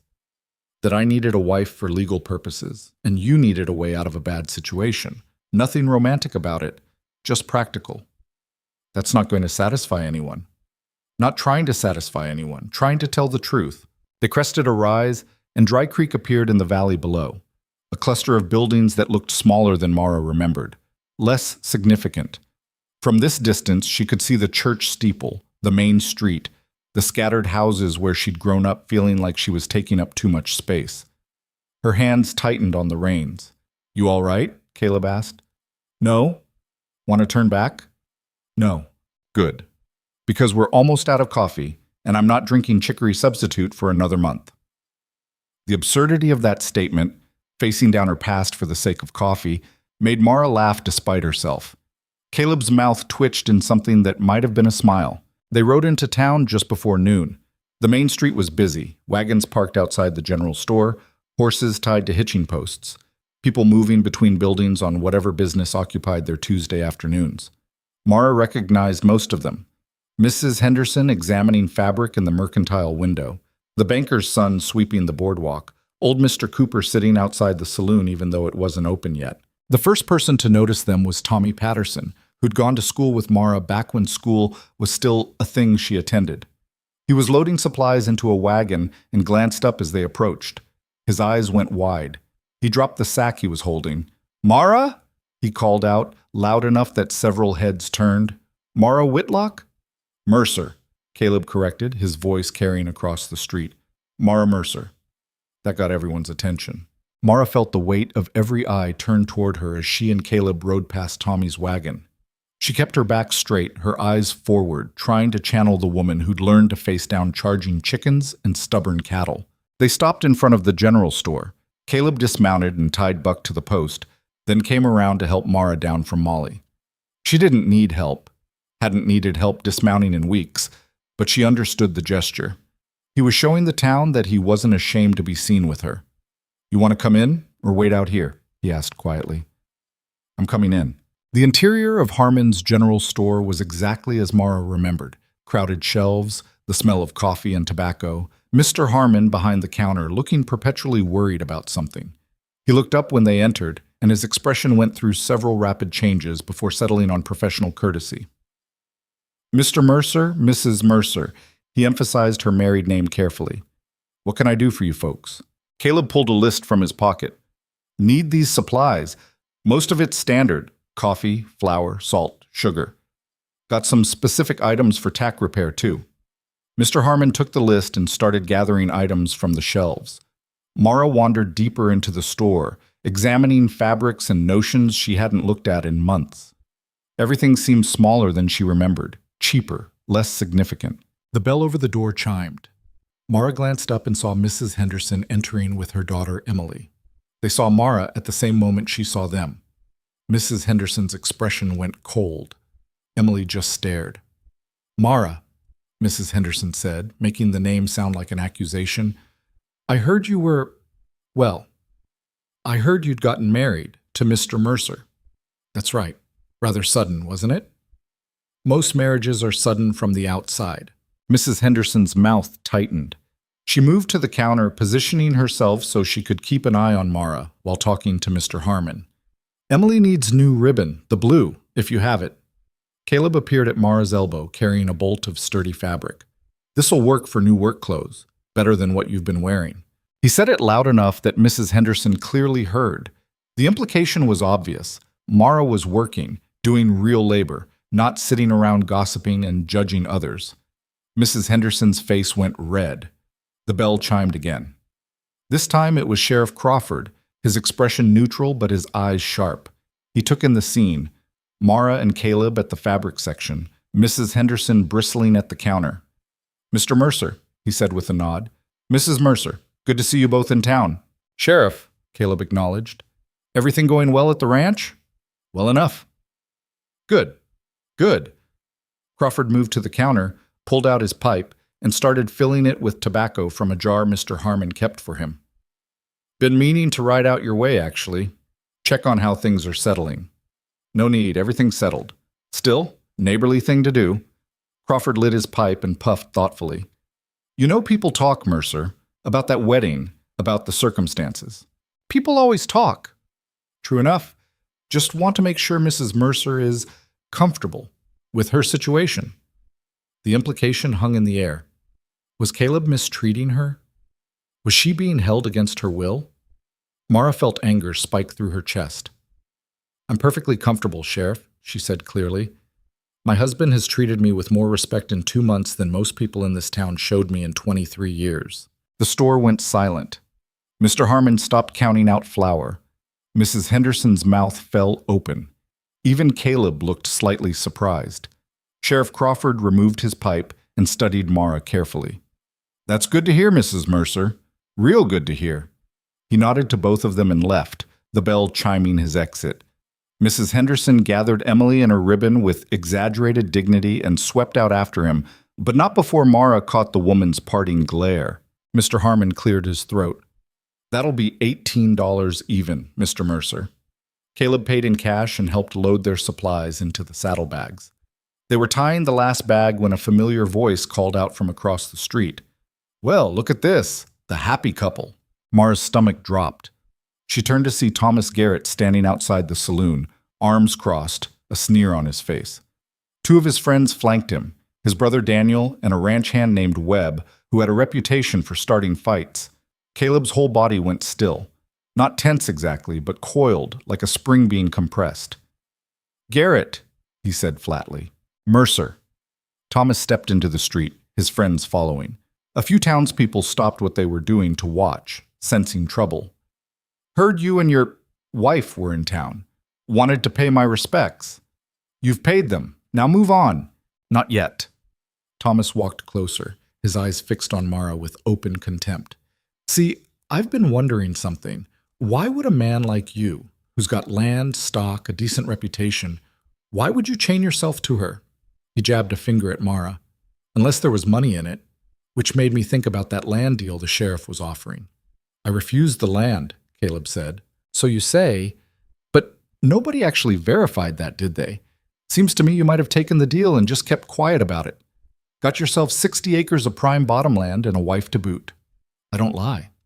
Everyone lies when there's enough profit in it. A crowd was gathering now, people emerging from shops and houses drawn by the confrontation. Mara saw familiar faces. The school teacher, the banker, the preacher who'd married her to Caleb. Her mother, standing on the boardwalk outside the dressmaker's shop, her expression unreadable. The sheriff can verify I didn't take the land, Caleb said, his voice dangerously quiet. One conversation at his office and this whole theory falls apart. Maybe. Or maybe he's covering for you. You two always did get along well. You're calling the sheriff a liar now? Thomas shrugged. I'm just asking questions people are thinking. Why else would you marry her? Out of the goodness of your heart. He laughed, and his friends joined in. A man doesn't marry a woman like that unless there's something in it for him. Mara felt the words hit like physical blows. A woman like that. After 2 months of hard work, of building strength and competence, of becoming someone who could survive, she was still just that to people like Thomas Garrett. But before she could respond, Caleb moved. He didn't draw a weapon or throw a punch. He just stepped forward, putting himself between Mara and Thomas. And when he spoke, his voice carried across the entire street with the weight of absolute certainty. I refused every acre of that land, refused the livestock, refused the cash bonus the sheriff offered to sweeten the deal. I married Mara because when I saw her standing in that church, alone, humiliated by a coward too weak to honor his commitments, I saw something none of you people have the eyes to recognize. The street was dead silent. Even the wind seemed to have stopped. I saw strength, Caleb continued. Real strength. The kind that survives cruelty without breaking. The kind that keeps standing when every reason to fall is screaming at you. Your town spent 23 years trying to make her small, trying to convince her she was a burden, and she survived it. That's worth more than 60 acres or 100 head of cattle, or whatever small amount of pride you think you lost when she married me instead of you. Thomas's face went red. Now you wait a minute? No, you wait. You stood in front of that whole church and humiliated a woman because you were too much of a coward to admit you cared more about land than honor. You destroyed what should have been the best day of her life because you couldn't handle the fact that she wasn't what you expected. And now you're standing here trying to salvage your reputation by making me the villain. Caleb took another step forward. Thomas actually backed up. I don't need land to know my worth, Caleb said. And I don't need to tear others down to feel big. But you need everyone in this town to believe I'm worse than you are. Because if they don't, you have to face what you actually are. A small man who made a woman's pain into entertainment. The silence that followed was absolute. Then, into that silence, Caleb did something Mara never expected. He turned to her, held out his hand, and said clearly, Dance with me. Mara stared at him. What? Right here, right now, dance with me. There's no music. From somewhere down the street, a fiddle started playing. Someone in the saloon, probably, who'd heard everything and decided to help. The tune was slow and simple, carrying through the afternoon air. Caleb's hand stayed extended. There's music now. Mara looked at his hand, then at the crowd gathered around them, then at Thomas Garrett's furious face. This was insane. They were standing in the middle of the street, covered in trail dust, surrounded by every person who'd ever made her feel worthless. But Caleb's hand was steady, and his eyes held hers with something she hadn't seen before. Not pity, not obligation, but genuine invitation. She took his hand. Caleb pulled her gently into the street, into the space between the crowd and the hitching posts. He placed one hand at her waist, held her other hand in his, and began to move. Mara stumbled on the first step. She was too tall, too awkward, too aware of every eye watching them. Stop thinking, Caleb murmured. Just follow. He led her in a simple pattern, forward, side, back, side. Nothing fancy, just movement in time to the fiddle. Mara's feet remembered what her mind wanted to forget. Her grandfather teaching her to waltz in the barn when she was 10, before he died and the music stopped and everything became heavy. They turned slowly in the dusty street, and the crowd watched in silence. Mrs. Henderson was there, her expression caught between scandal and something else. The sheriff leaned against a post, his pipe forgotten. Mr. Harmon stood in his doorway. The schoolteacher, the banker, Tommy Patterson and his family, Emily Henderson with her new blue ribbon clutched in her hands, and Mara's mother, still standing outside the dressmaker's, watching her daughter dance with the man who'd chosen her when no one else would. The fiddle played on, and Caleb led Mara through the steps with patient certainty. Her initial awkwardness began to fade. She found the rhythm, found the balance, found that she could move with him instead of against him. For just a moment, she forgot about the crowd, forgot about Thomas Garrett's cruelty and her mother's disappointment and the years of being made to feel like she was wrong just for existing. For just a moment, she was simply a woman dancing in the street with her husband, while the sun shone down and a fiddle played and the wind carried the smell of prairie grass and possibility. The music ended. Caleb slowed to a stop, but he didn't immediately release her. They stood there in the middle of Dry Creek's main street, still holding each other, while the echo of the final note faded into silence. Then, slowly, applause began. It started with the fiddle player. Mara could hear him clapping from inside the saloon. Then the sheriff joined in, a slow, deliberate clap that carried weight. The schoolteacher, Mr. Harmon, Tommy Patterson. Not everyone. Mrs. Henderson stood rigid, her mouth pressed into a thin line. Thomas Garrett had disappeared, probably back into the saloon. Daniel Garrett glared from across the street, but enough people were clapping that the sound filled the street, and Mara felt something crack open inside her chest. Not breaking, but opening, like a door that had been sealed shut for years, finally allowing light to enter. Caleb released her and stepped back. He looked around at the crowd, his expression giving nothing away, then nodded once and turned to their horses. "We should head back. It's a long ride." Mara followed him, her legs shaking, her heart hammering so hard she thought it might burst through her ribs. She mounted Molly with hands that trembled, and Caleb swung up onto Buck with his usual efficiency. Before they could leave, a voice called out, "Mara!" It was her mother. Ruth Whitlock crossed the street slowly, her face carefully composed, every step measured. She stopped a few feet from Molly and looked up at her daughter. "You're well?" she asked.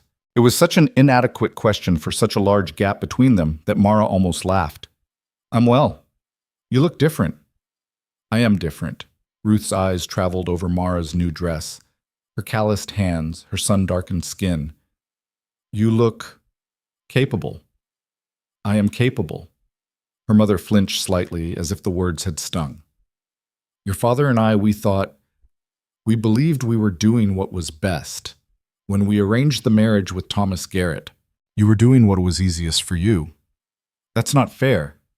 "It's true." Mara gathered her reins, preparing to leave. "You spent my whole life trying to fix me into something acceptable, trying to hide what you saw as flaws, trying to marry me off so I'd be someone else's problem. But I was never the problem, Mama.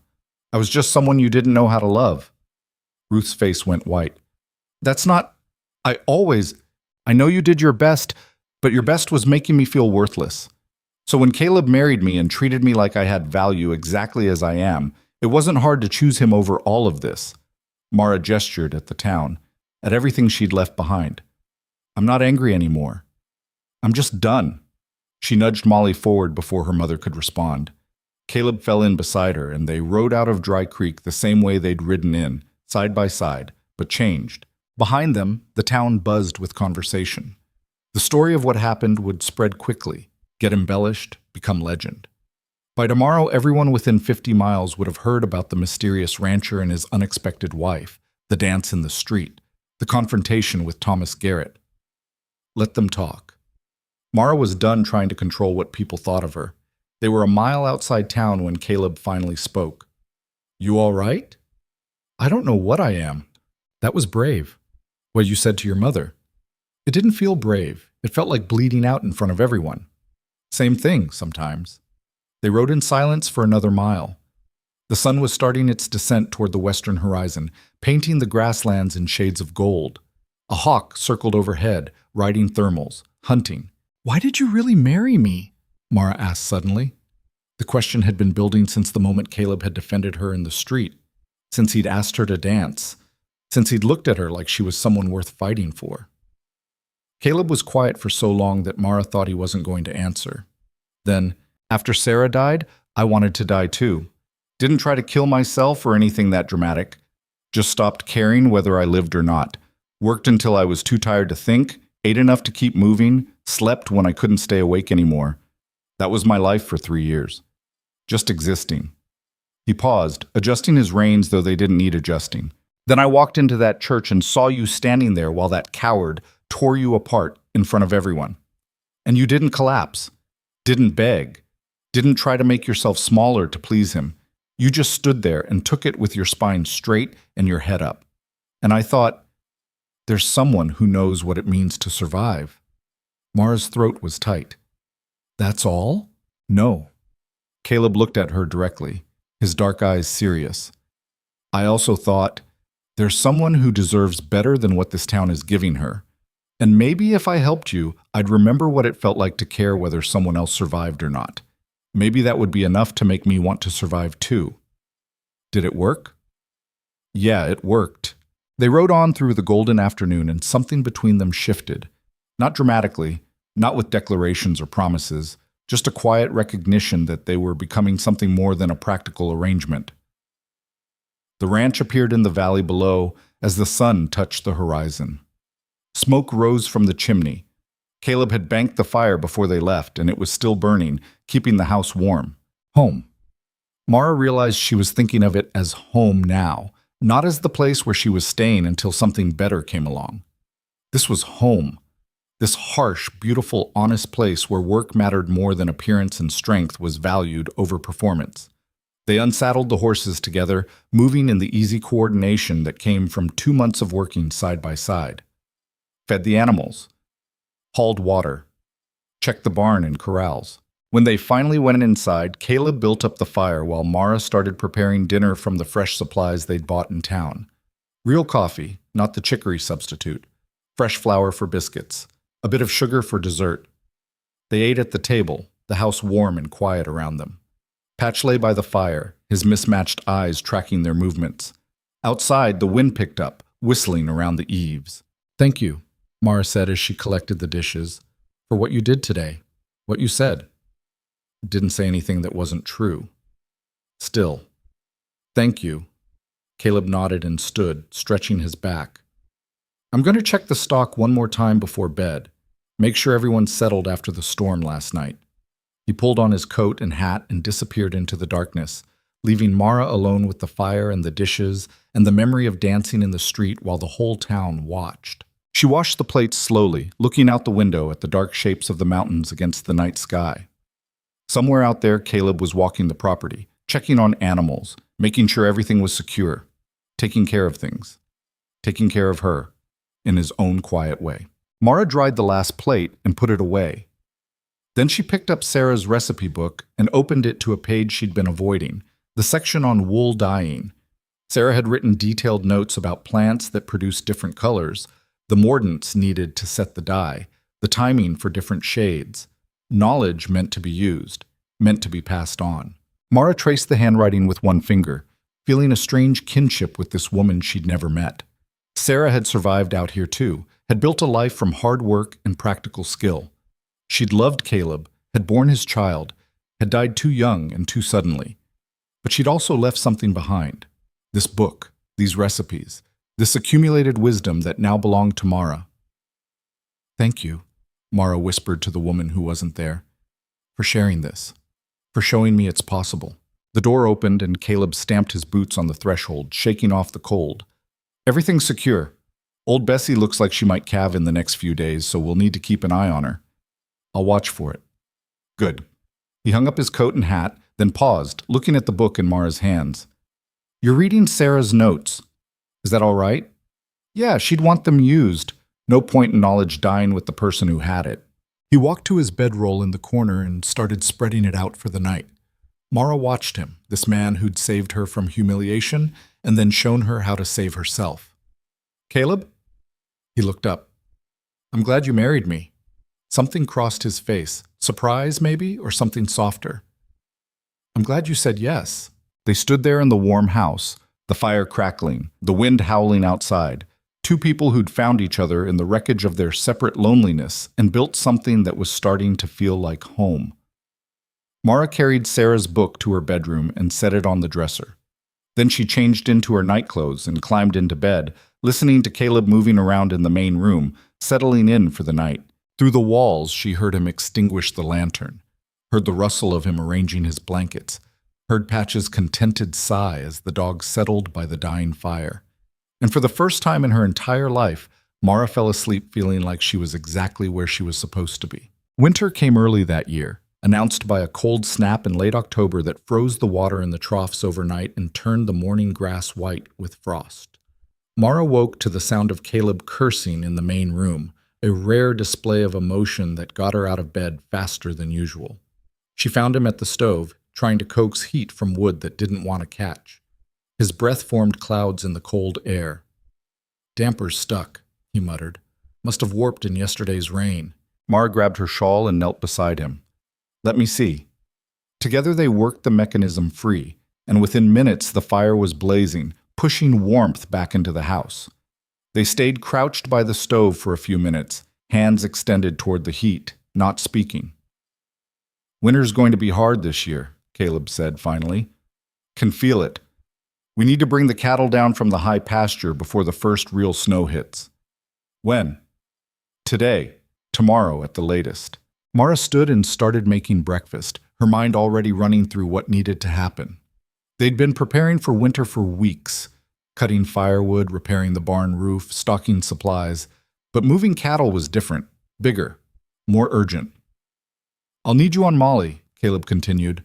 "We'll push them down through the South Pass. It's about a 6-hour ride each way, maybe longer if they're stubborn. I can do it. I know you can. Just telling you it won't be easy." By the time the sun was fully up, they were mounted and riding toward the high pasture where Caleb had moved the main herd for summer grazing. The land rose steadily, the grass giving way to scattered pine and rocky outcroppings. The wind was bitter, promising worse to come. They found the cattle spread across a wide meadow, maybe 150 head, grazing on grass that was already starting to die back for the season. The animals looked up as Caleb and Mara approached, then went back to eating, unconcerned. "We'll circle around, push them toward the gap," Caleb said, pointing to a narrow cut between two ridges.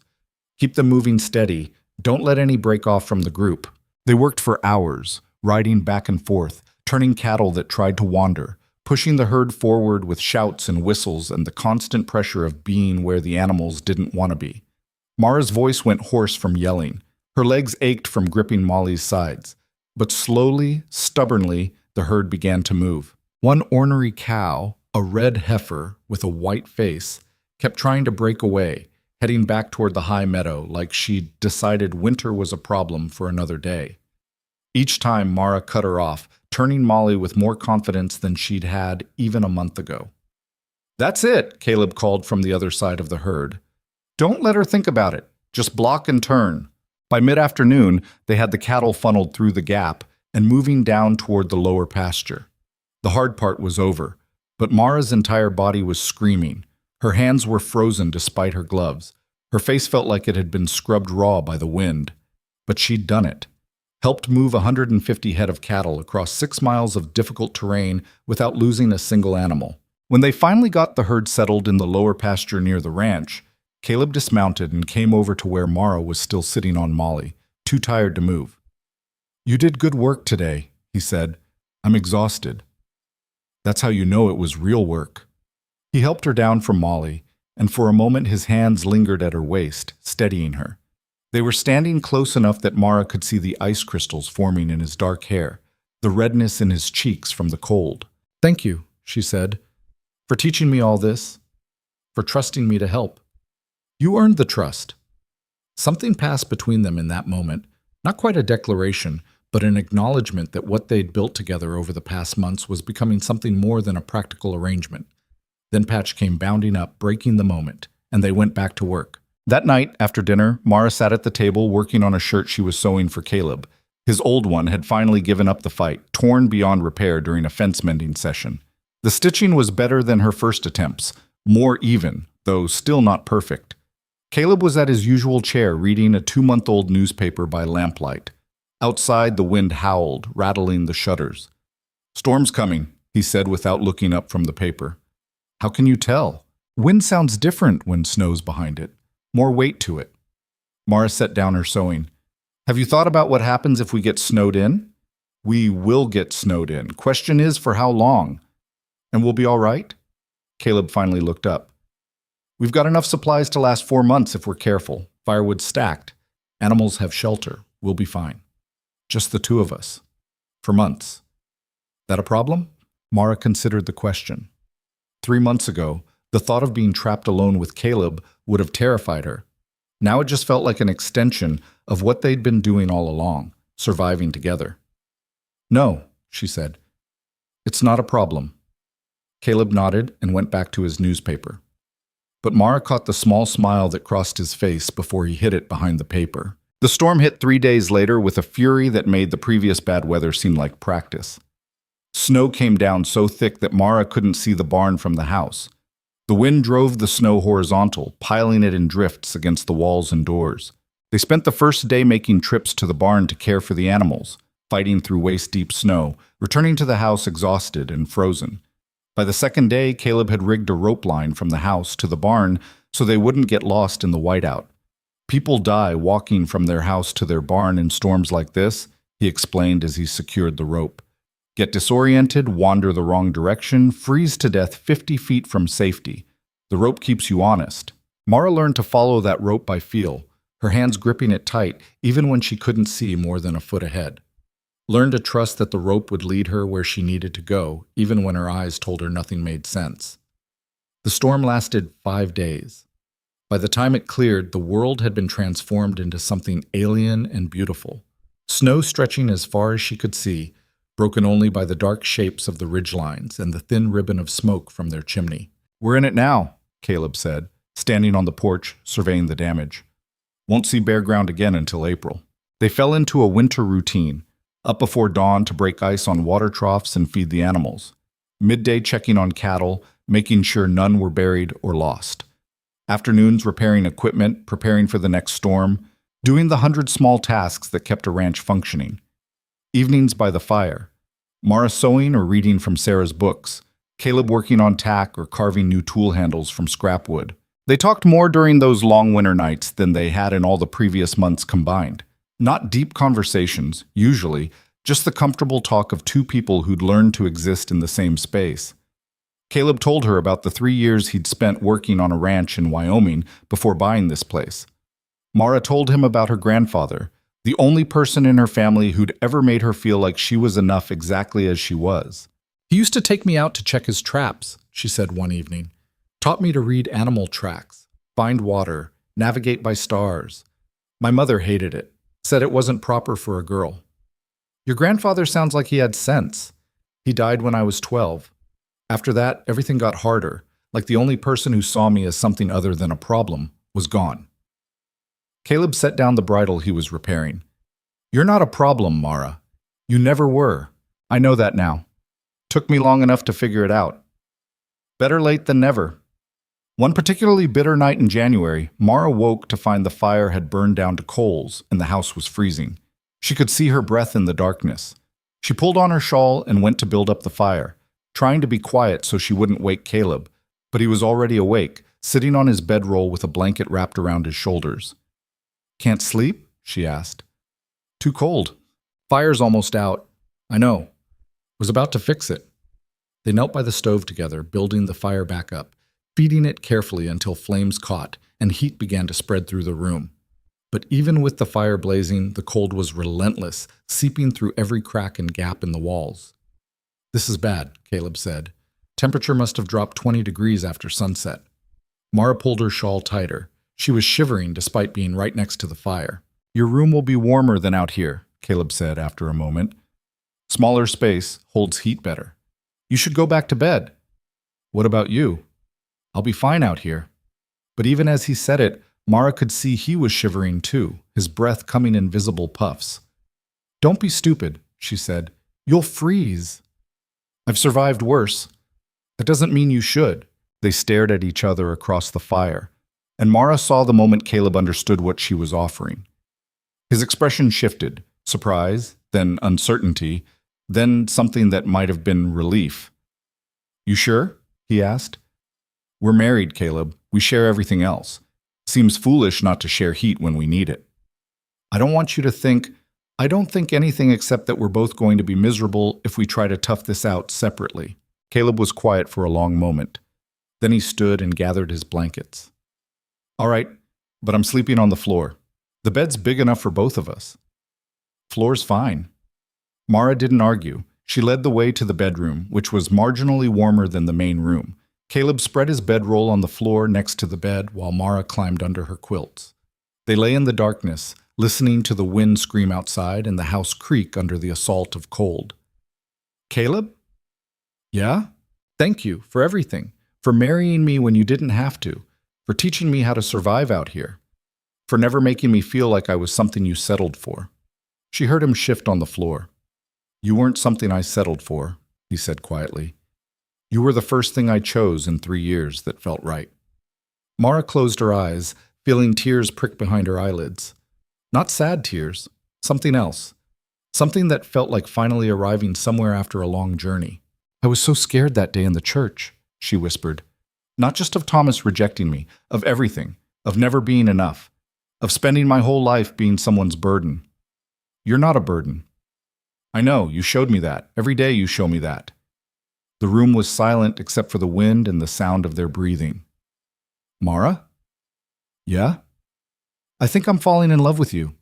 The words hung in the cold air between them, simple and honest and absolutely terrifying. Mara's heart hammered against her ribs.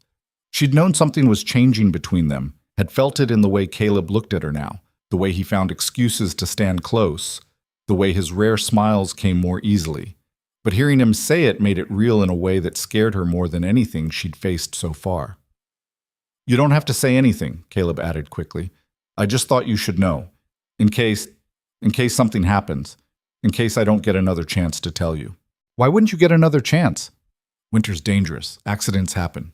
Just wanted you to know. Mara sat up in bed, looking down at where she could just barely see Caleb's shape on the floor in the darkness. Get up here, she said. What? Get off the floor and get in this bed. If you're going to tell me you love me, you can at least do it while not freezing to death on the ground. She heard him hesitate, then move. The bed shifted as he climbed in, staying carefully on his side, a respectful distance between them. They lay there in the darkness, not touching, barely breathing. I think I'm falling in love with you too, Mara said finally. I didn't want to. I didn't think I could. But somewhere between learning to ride and moving cattle and surviving your terrible coffee, it happened anyway. Caleb laughed. A real laugh. Not just the small acknowledgement he usually gave. My coffee's not that bad. Your coffee could strip rust off metal. Keeps you awake, doesn't it? So would getting kicked by a horse, but I don't seek that out either. They fell silent again, but it was a different kind of silence now. Warmer somehow, despite the cold pressing in from all sides. What do we do now? Mara asked. I don't know. I haven't thought past telling you. That was your whole plan? Tell me you love me and then just see what happens. Basically. That's a terrible plan. Got a better one? Mara thought about it. Thought about the woman she'd been 4 months ago, standing in that church in a crimson dress, humiliated and alone. Thought about the woman she was now, capable and strong and lying in bed next to a man who'd seen her worth when everyone else saw failure. We keep going, she said. We survive the winter. We work the ranch. We figure out what this is between us without trying to force it into something it's not ready to be yet. That simple? Nothing about us has been simple so far. Why start now? Caleb reached out in the darkness, found her hand, and held it. His palm was calloused and warm, his grip firm but gentle. All right, he said. We keep going. They fell asleep like that, hands clasped between them, the cold wind howling outside but unable to touch them in this small warm space they'd created together. Winter continued its assault through February and into March. More storms, more bitter cold. Days when leaving the house meant risking frostbite. Nights when the fire couldn't quite push back the chill that seeped through every wall. But Mara and Caleb survived it together. They shared the bed now, though they kept a careful distance most nights, aware that what was growing between them was still fragile, still finding its shape. Some nights Caleb held her when nightmares woke her. Some nights she held him when his grief for Sarah surfaced unexpectedly. They were learning each other slowly, carefully, building something that felt more real than anything Mara had known before. One evening in late March, with the first signs of thaw starting to appear around the edges of snowdrifts, Mara sat at the table writing a letter. Caleb looked up from the harness he was mending. Who are you writing to? My mother. Caleb's hand stilled. What are you telling her? Mara set down her pen and read what she'd written. Mama, I want you to know that I'm happy, really happy, in a way I never was in Dry Creek. I've learned to do things I never thought possible. I've become someone I never knew I could be. I was never worthless, no matter how many times you made me feel that way. I hope someday you understand that. But even if you don't, I'm finally at peace with who I am. Your daughter, Mara. She looked up at Caleb. Too harsh? Too kind, if anything. She's still my mother. Being someone's mother doesn't excuse how she treated you. I know, but holding on to anger forever just makes me heavy. I'd rather put it down and walk away lighter. Caleb studied her for a long moment. You've changed since that day in the church. So have you. How do you figure? You smile now, sometimes, and you stopped living like you were just waiting for your own life to end. That obvious? To me, it is. He set down the harness and crossed to the table. He stood behind her chair, his hands resting lightly on her shoulders.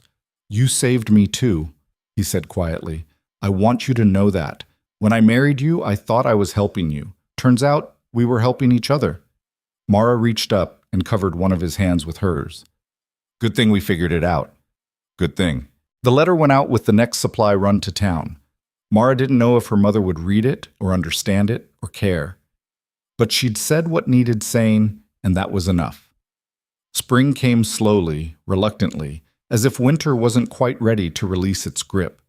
But gradually the snow retreated, revealing grass that was somehow still alive underneath. The creek thawed and began to run again. The cattle ventured further from the barn, grazing on the first new growth. Mara and Caleb worked from dawn to dusk preparing for the season, repairing winter damage, checking on newborn calves, planning where to plant the kitchen garden. The work was endless but satisfying, and they moved through it with the coordination of two people who'd learned to read each other's intentions. One warm afternoon in April, they rode out to check on the herd in the south pasture. The grass was green again, dotted with wildflowers, and the mountains were losing their snowcaps, revealing gray rock beneath. They stopped on a ridge overlooking the valley, letting the horses rest and graze while they shared water from a canteen. Beautiful, isn't it? Mara said, looking out at the land spread below them. It is. I never thought I'd see a place like this. Never thought I'd be someone who could survive here. But you are. Because you showed me how. Caleb was quiet for a moment, then said, No. I showed you some skills. You did the surviving. There's a difference. Mara turned to look at him, this man who'd married her out of nowhere, and then patiently, methodically, showed her that she was capable of more than she'd ever imagined. I love you, she said. Not tentatively this time, not as an admission pulled from her in darkness.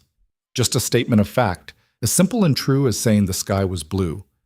Caleb's face transformed, surprise giving way to something that looked like joy, an expression she'd rarely seen on his usually stoic features.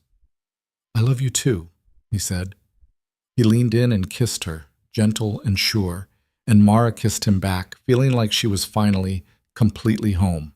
When they pulled apart, Caleb was smiling, really smiling, broad and genuine. What? Mara asked. Just thinking about that day in the church, how scared I was that you'd say no when I offered to marry you, how I had no idea what I was doing, just knew I had to do something. Best impulsive decision you ever made? Only impulsive decision I ever made, and yes, the best. They sat on that ridge until the sun began to set, talking about plans for the ranch, about next winter, about the life they were building together. And for the first time since that terrible day when Thomas Garrett rejected her in front of everyone, Mara felt not just accepted, but cherished, not just tolerated, but chosen. She'd walked into a church as the bride nobody wanted and emerged as someone's burden. But she'd ridden away from that humiliation with a man who saw her strength, and in the months since, she'd become someone new, someone stronger, someone who'd finally learned to choose herself. As they rode back to the ranch through the gathering dusk, Mara realized she wasn't defined by that moment of rejection anymore. She'd survived it, grown past it, become something more than the sum of all the cruel words and disappointed looks. She was Mara Mercer, wife, rancher, survivor, and she was enough. Summer arrived with a heat that baked the valley and turned the grass golden. Mara stood in the garden she'd planted in May, wiping sweat from her forehead and surveying the rows of vegetables that had somehow survived her inexperienced attempts at farming. Tomatoes hung heavy on their vines. Squash sprawled across the ground. Beans climbed the makeshift trellis Caleb had built. She'd grown food. From seeds and dirt and water and stubborn determination, she'd created something that would sustain them through the next winter. Not bad for someone who'd never touched a garden before, Caleb said from behind her. Mara turned to find him leaning against the fence, a rare smile on his face. 6 months ago, those smiles had been almost non-existent. Now they came more freely, especially when he looked at her. Don't jinx it. I still have to figure out how to preserve all this. Sarah's book has instructions. I know. I've been reading them. Mara pulled a ripe tomato from the vine and bit into it, juice running down her chin. The taste was warm and sweet and perfect. Here, try this. She held the tomato out to Caleb, who crossed the garden and took a bite from the same spot her teeth had marked. It was an intimate gesture, casual in a way that would have been impossible 6 months ago when they'd barely known each other. Good, he said. Really good. Everything tastes better when you grew it yourself. Or maybe you're just getting better at this. They stood in the garden together, sharing the tomato, watching the afternoon sun paint the mountains gold. This was what peace felt like, Mara realized. Not the absence of struggle, but the presence of something worth struggling for. We need to go to town again next week, Caleb said, finishing the tomato and wiping his hands on his pants. Supplies are running low, and I need to talk to the blacksmith about new horseshoes. Mara's stomach tightened. She hadn't been back to Dry Creek since that day in the street, the day Caleb had danced with her and defended her honor and changed everything. Part of her wanted to avoid the town forever, to stay in this valley where she'd found herself. But another part, the part that had learned to face down charging cattle in brutal winters, knew she couldn't hide forever. All right, she said, I'll come with you. You sure? No, but I'm coming anyway. The ride to Dry Creek a week later felt different from the first time. Mara sat straighter in the saddle. Her hands on the reins were confident rather than desperate. She wore a dress she'd made herself, practical and well-fitted, and her hair was pulled back in a simple braid that didn't pretend to be anything other than what it was. She looked like a rancher's wife. She felt like one too. As they approached the town, Caleb reached over and took her hand briefly. Whatever happens, we face it together. Together, Mara agreed. The main street was busy with mid-morning traffic. People turned to look as they rode in, and Mara saw recognition flash across multiple faces. Mrs. Henderson, the sheriff, Tommy Patterson. But this time the looks weren't filled with pity or judgment. They were cautious, curious, some even respectful. They dismounted in front of the general store, and Mr. Harmon came out to greet them, wiping his hands on his apron. Mr. Mercer, Mrs. Mercer, good to see you both. His tone was genuinely warm. What can I get for you today? Caleb handed him the supply list while Mara wandered the store, examining fabric and notions. She was comparing 2 different colors of thread when a familiar voice spoke behind her. Mara. She turned to find her sister Catherine standing in the aisle, holding a basket of shopping. Catherine looked older somehow, more tired, though only 6 months had passed. Catherine. They stared at each other across the space between them, years of shared history and recent distance making the moment awkward. You look well, Catherine said finally. Different. I am different. I heard about what happened. In the street. When you were here last. Catherine glanced around, making sure no one was listening. Thomas Garrett left town, went to live with his brother in Colorado. People said he couldn't handle the shame of what Mr. Mercer said about him. Good. Catherine's eyes widened slightly at the bluntness of Mara's response. You're really happy? Out there on that ranch? Happier than I ever was here. Even though it's so hard? Even though you have to work like a man? Mara almost laughed. Especially because of that. I'd rather work hard and be valued than sit idle and be tolerated. Catherine looked down at her basket. Mother got your letter. Did she read it? She read it. I don't know if she understood it. She won't talk about it, but she read it. Catherine hesitated, then added, Father wanted me to tell you, if I saw you, that you're still welcome to visit, if you want to. Tell him I appreciate that, but I don't think I'm ready. Maybe someday. I understand. Catherine took a step closer, lowering her voice. I'm engaged. To the banker's son, Robert. Congratulations, Thank you. It's a good match. Practical. He needs a wife, and I need... She trailed off, and Mara saw something desperate in her sister's eyes. I need to get out of that house, too. The admission hung between them, heavy with meaning. Catherine was following the same path Mara had been pushed toward, marrying for escape rather than love, hoping practicality would be enough. I hope you find happiness with him, Mara said, and meant it. Real happiness, not just tolerable existence. Is that what you found, real happiness? Yes, but I had to stop being who everyone else wanted me to be first. I had to learn that I was enough exactly as I am. Catherine's eyes filled with tears. I don't know if I'm brave enough for that. You're braver than you think. You survived the same house I did. They stood there in the aisle of Harmon's General Store, 2 sisters who'd been shaped by the same cruel mold but had emerged different, one still trying to fit into acceptable spaces, the other having broken free entirely. "Take care of yourself, Catherine," Mara said gently. "You too, Mara." Mara left the store and found Caleb loading supplies into their saddlebags. He looked up as she approached. "You all right?" "I saw Catherine. She's engaged. That good or bad?" "I don't know yet. Depends on whether she chooses it or just accepts it." They finished loading the supplies in silence. As they prepared to mount up, Sheriff Crawford appeared from across the street, walking toward them with deliberate purpose. "Mr. Mercer, Mrs. Mercer, got a minute?" "What do you need, Sheriff?" Caleb's tone was neutral, but cautious. "Wanted to tell you something about that day you married, the land deal." Crawford pulled out his pipe and began filling it. "I've been telling people what actually happened. How you refused every acre, every animal, every dollar. How you married Miss Whitlock, Mrs. Mercer, without taking payment of any kind." "Why would you do that?" Mara asked. "Because people should know the truth. Thomas Garrett spent months spreading rumors that you two conspired for profit. Figured it was time to set the record straight." He lit his pipe and puffed thoughtfully. "Not everyone believes me.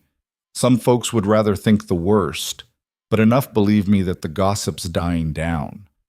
"We don't need anyone's approval," Caleb said. "I know, but truth matters, even when you don't need it to." Crawford nodded to both of them. "You two are good people. Wanted you to know someone in this town recognizes that." He walked away, leaving Mara and Caleb standing in the street. "That was unexpected," Mara said. "People surprise you sometimes." They mounted their horses and were about to leave when Mara caught sight of her mother standing outside the dressmaker's shop. Ruth Whitlock watched her daughter with an expression Mara couldn't quite read. Regret, maybe, or resignation, or something more complicated than either. Mara could have ridden past without acknowledging her. Could have turned away like her mother had turned away from her so many times. But she found she didn't want to. Not because she owed her mother anything, but because she'd learned something her mother never had. That strength came from choosing kindness even when cruelty would be easier. She guided Molly closer to where her mother stood. "Hello, Mama." Ruth's hands twisted in her apron. "Mara, I got your letter." Mara hadn't sent one. "What did it say?" "It said you were happy, that you'd become someone you didn't know you could be." Ruth's voice was quiet, strained. "It said I made you feel worthless." "You did, for most of my life." Her mother flinched but didn't look away. "I thought I was helping. I thought if I could just make you smaller, more acceptable, more like what men wanted, you'd have an easier life. I thought I was protecting you." "You were protecting yourself from the embarrassment of having a daughter who didn't fit the mold." "You're right." The admission seemed to cost Ruth something significant. "I was. And I'm sorry for that. I don't expect forgiveness. I just wanted you to know that I see it now, what I did to you. And I'm sorry." Mara looked down at her mother from horseback, literally looking down for the first time in her life, and felt something shift inside her chest. Not forgiveness exactly, not yet, but maybe the beginning of letting go. "I'm not ready to forgive you, Mama. Maybe I never will be. But I'm done being angry about it. I'm done letting what you thought of me define what I think of myself. That's more than I deserve. Probably. But I'm not doing it for you. I'm doing it for me." Ruth nodded slowly, tears running down her weathered face. "You look strong. Capable. Nothing like the girl you were. I was always strong. You just couldn't see it." "I see it now." Mara gathered her reins, preparing to leave. "Goodbye, Mama." "Goodbye, Mara. Be happy." "I already am." She turned Molly away and rode to where Caleb was waiting at the edge of town. He fell in beside her without asking questions, understanding that she'd tell him when she was ready. They rode in silence for the first mile, leaving Dry Creek behind them once again. Then Mara spoke. She apologized. "Your mother?" "Yes. I don't know if it changes anything, but she apologized." "Does it matter? Whether it changes anything?" Mara thought about that. "No, I don't think it does. I've already changed. What she does or doesn't do can't touch that anymore." "Good." They rode through the golden afternoon, the mountains rising ahead of them, the valleys spread out below. This land that had seemed so harsh and unforgiving when Mara first arrived now felt like the only honest place she'd ever known. It demanded hard work, but gave back in equal measure. It didn't care about appearance or acceptability. It only cared about survival, and Mara had learned she was very good at surviving. As the ranch came into view, Patch came bounding out to greet them, his mismatched eyes bright with joy. The chickens scratched in their yard. The cattle grazed in the near pasture. Smoke rose from the chimney where Caleb had banked the fire before they left. Home. Not just a place she stayed, but a place she'd built with her own hands and sweat and determination. They unsaddled the horses and carried the supplies inside. Mara started preparing dinner while Caleb checked on the animals one more time. The routine was comfortable, familiar, the kind of mundane domesticity that would have bored her in her old life, but now felt like exactly what she'd been searching for without knowing it. That evening after dinner, they sat on the porch watching the sunset paint the valley in shades of orange and purple. Caleb had his arm around Mara's shoulders, and she leaned into him, feeling the solid warmth of him, the steady reliability that had become her foundation. "What are you thinking about?" he asked. "About how different everything is from 6 months ago. How I was standing in that church feeling like my life was ending, and it turned out it was just beginning." "You ever regret saying yes? Marrying a stranger because you didn't have better options?" Mara turned to look at him. "I had better options. I could have refused you and walked out of that church and built some kind of life on my own. It would have been hard and people would have talked, but I could have done it." "Then why didn't you?" "Because when you offered to marry me, you looked at me like I was a person worth defending. Nobody had ever looked at me like that before. I figured anyone who could see my value in that moment might be worth taking a chance on. Was I worth it?" "You know you were." Caleb pulled her closer. "I think about that day a lot. What would have happened if I just stayed in my seat? Let it play out without getting involved. You'd still be living alone in this valley, and I'd be in Dry Creek being pitied by everyone who watched me get humiliated. But you would have survived it, eventually. You're stronger than you give yourself credit for." "Maybe. But I wouldn't have learned I was strong. There's a difference between being strong and knowing you're strong." Mara watched the last of the sunlight fade from the mountains. "You didn't save me, Caleb. You gave me the opportunity to save myself, and then you taught me how. Best thing I ever did. Best thing we both did." They sat in the gathering darkness, listening to the sounds of the ranch settling for the night. Inside the house, the fire crackled. Outside, the wind whispered through the grass. Somewhere in the distance, a coyote called and another answered. This was the life Mara had built from the ashes of her humiliation. Not perfect, not easy, but honest and real, and hers. "Caleb?" "Yeah?" "I want to tell you something I've been thinking about for a while." "All right. When I married you, I thought I was trading one prison for another. I thought I'd spend my life trying to be whatever kind of wife you needed, performing another role that wasn't really me. But you never asked me to perform. You just asked me to work, to learn, to be useful in practical ways that actually mattered. And somewhere in all that work, I found out who I really was. Not the girl my parents wanted, not the woman Dry Creek expected, just me, raw and real and capable. That's who I saw in the church that day. I know, and that's why I love you, because you saw me before I saw myself." Caleb was quiet for a moment, and when he spoke, his voice was rough with emotion. "When Sarah died, I thought that was it for me. Thought I'd used up my chance at having someone who mattered. But then you walked into my life, or I walked into yours, technically, and you reminded me that there are different kinds of love. Sarah and I had something good, but what we have is good too, different but just as real.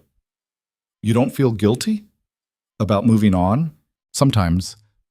But then I remember that Sarah would want me to be happy, and I am happy, with you. In a way I didn't think I'd ever be again." Mara felt tears on her cheeks, but they weren't sad tears.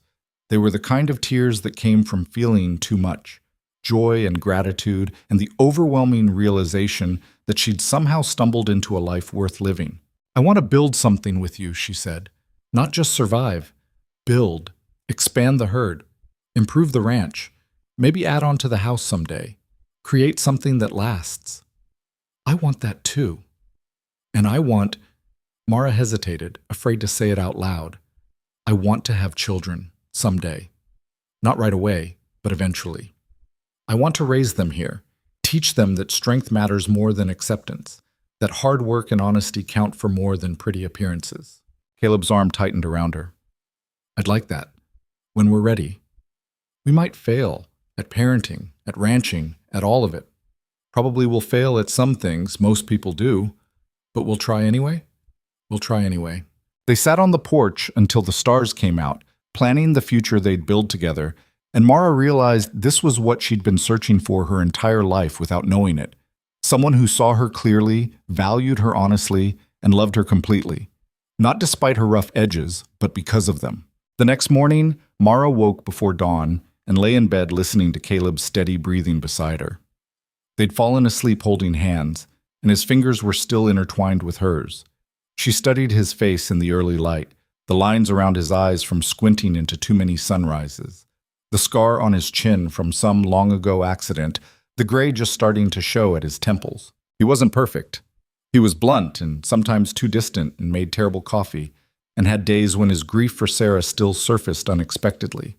But he was honest, and he was hers, and that was enough. More than enough. She slipped out of bed carefully, not wanting to wake him, and dressed in her work clothes. Outside, the world was gray and still, waiting for the sun.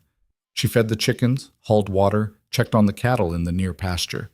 By the time she returned to the house, Caleb was up and making breakfast.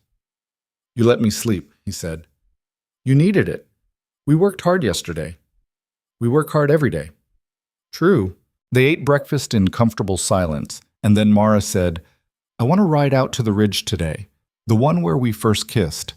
Will you come with me? Any particular reason? I just want to see the valley from up there. Remember where we started. They saddled the horses and rode out, following the trail that wound up through the grasslands to the ridge overlooking the valley. It took an hour to reach the top, but the view was worth it. The ranch spread out below them, the creek winding through green grass, the mountains standing guard in the distance. Mara dismounted and stood at the edge, looking down at everything she and Caleb had built together. You know what I see when I look at this? She asked. What? Proof that I survived. Proof that I'm strong enough to build something real. Proof that the woman who got rejected in that church isn't who I am anymore. She never was who you are. She was just who they tried to make you. Maybe. But I had to come here to figure that out. Caleb came to stand beside her, and they looked down at their life together. Small, but significant. Hard-won, but worth every struggle. I need to tell you something, Mara said. Something I should have said a long time ago. What's that? Thank you. For marrying me, for teaching me, for loving me when I didn't know how to love myself. Thank you for seeing something in me worth defending, worth building a life with. You gave me a chance to become someone I could be proud of. You did that yourself. No, we did it together, and that's what makes it real. She turned to face him fully, taking both his hands in hers. I was never worthless. I know that now. It took coming here, learning to survive, finding you, but I finally know it. I was never the problem. I was just surrounded by people who needed me to be small so they could feel big. And now? Now I'm surrounded by grass and wind and cattle and you, and I feel bigger than I ever did in town. Not because anyone made me feel that way, but because I built it myself. Caleb pulled her close, and they stood on the ridge overlooking their life together. Below them, the ranch waited, work to be done, cattle to be moved, fences to be repaired, a life to be lived. It wasn't perfect. Some days would be harder than others. Some years would bring drought or disease or disaster. They would argue and disagree and struggle with the same challenges everyone faced when building something lasting. But they would face it together.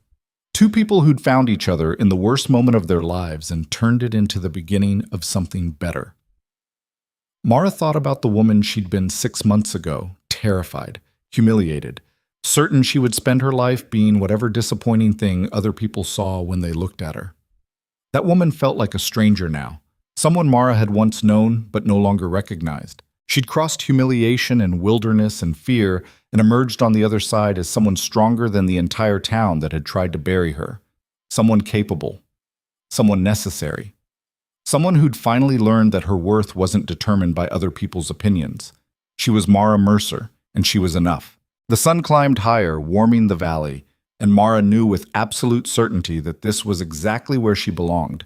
Not because someone had chosen her, but because she'd chosen herself.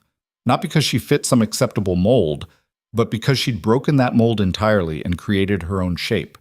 This was freedom. Not the absence of struggle, but the presence of choice. The knowledge that she could survive anything because she'd already survived everything meant to destroy her. "Ready to head back?" Caleb asked. "Yes, we have work to do." They mounted their horses and rode down from the ridge together, leaving the past behind them and riding toward a future they'd build with their own hands. And as the ranch came into view below them, small but strong, hard-won but lasting, Mara smiled. She was home. She was happy. She was exactly who she was supposed to be. And that was more than enough.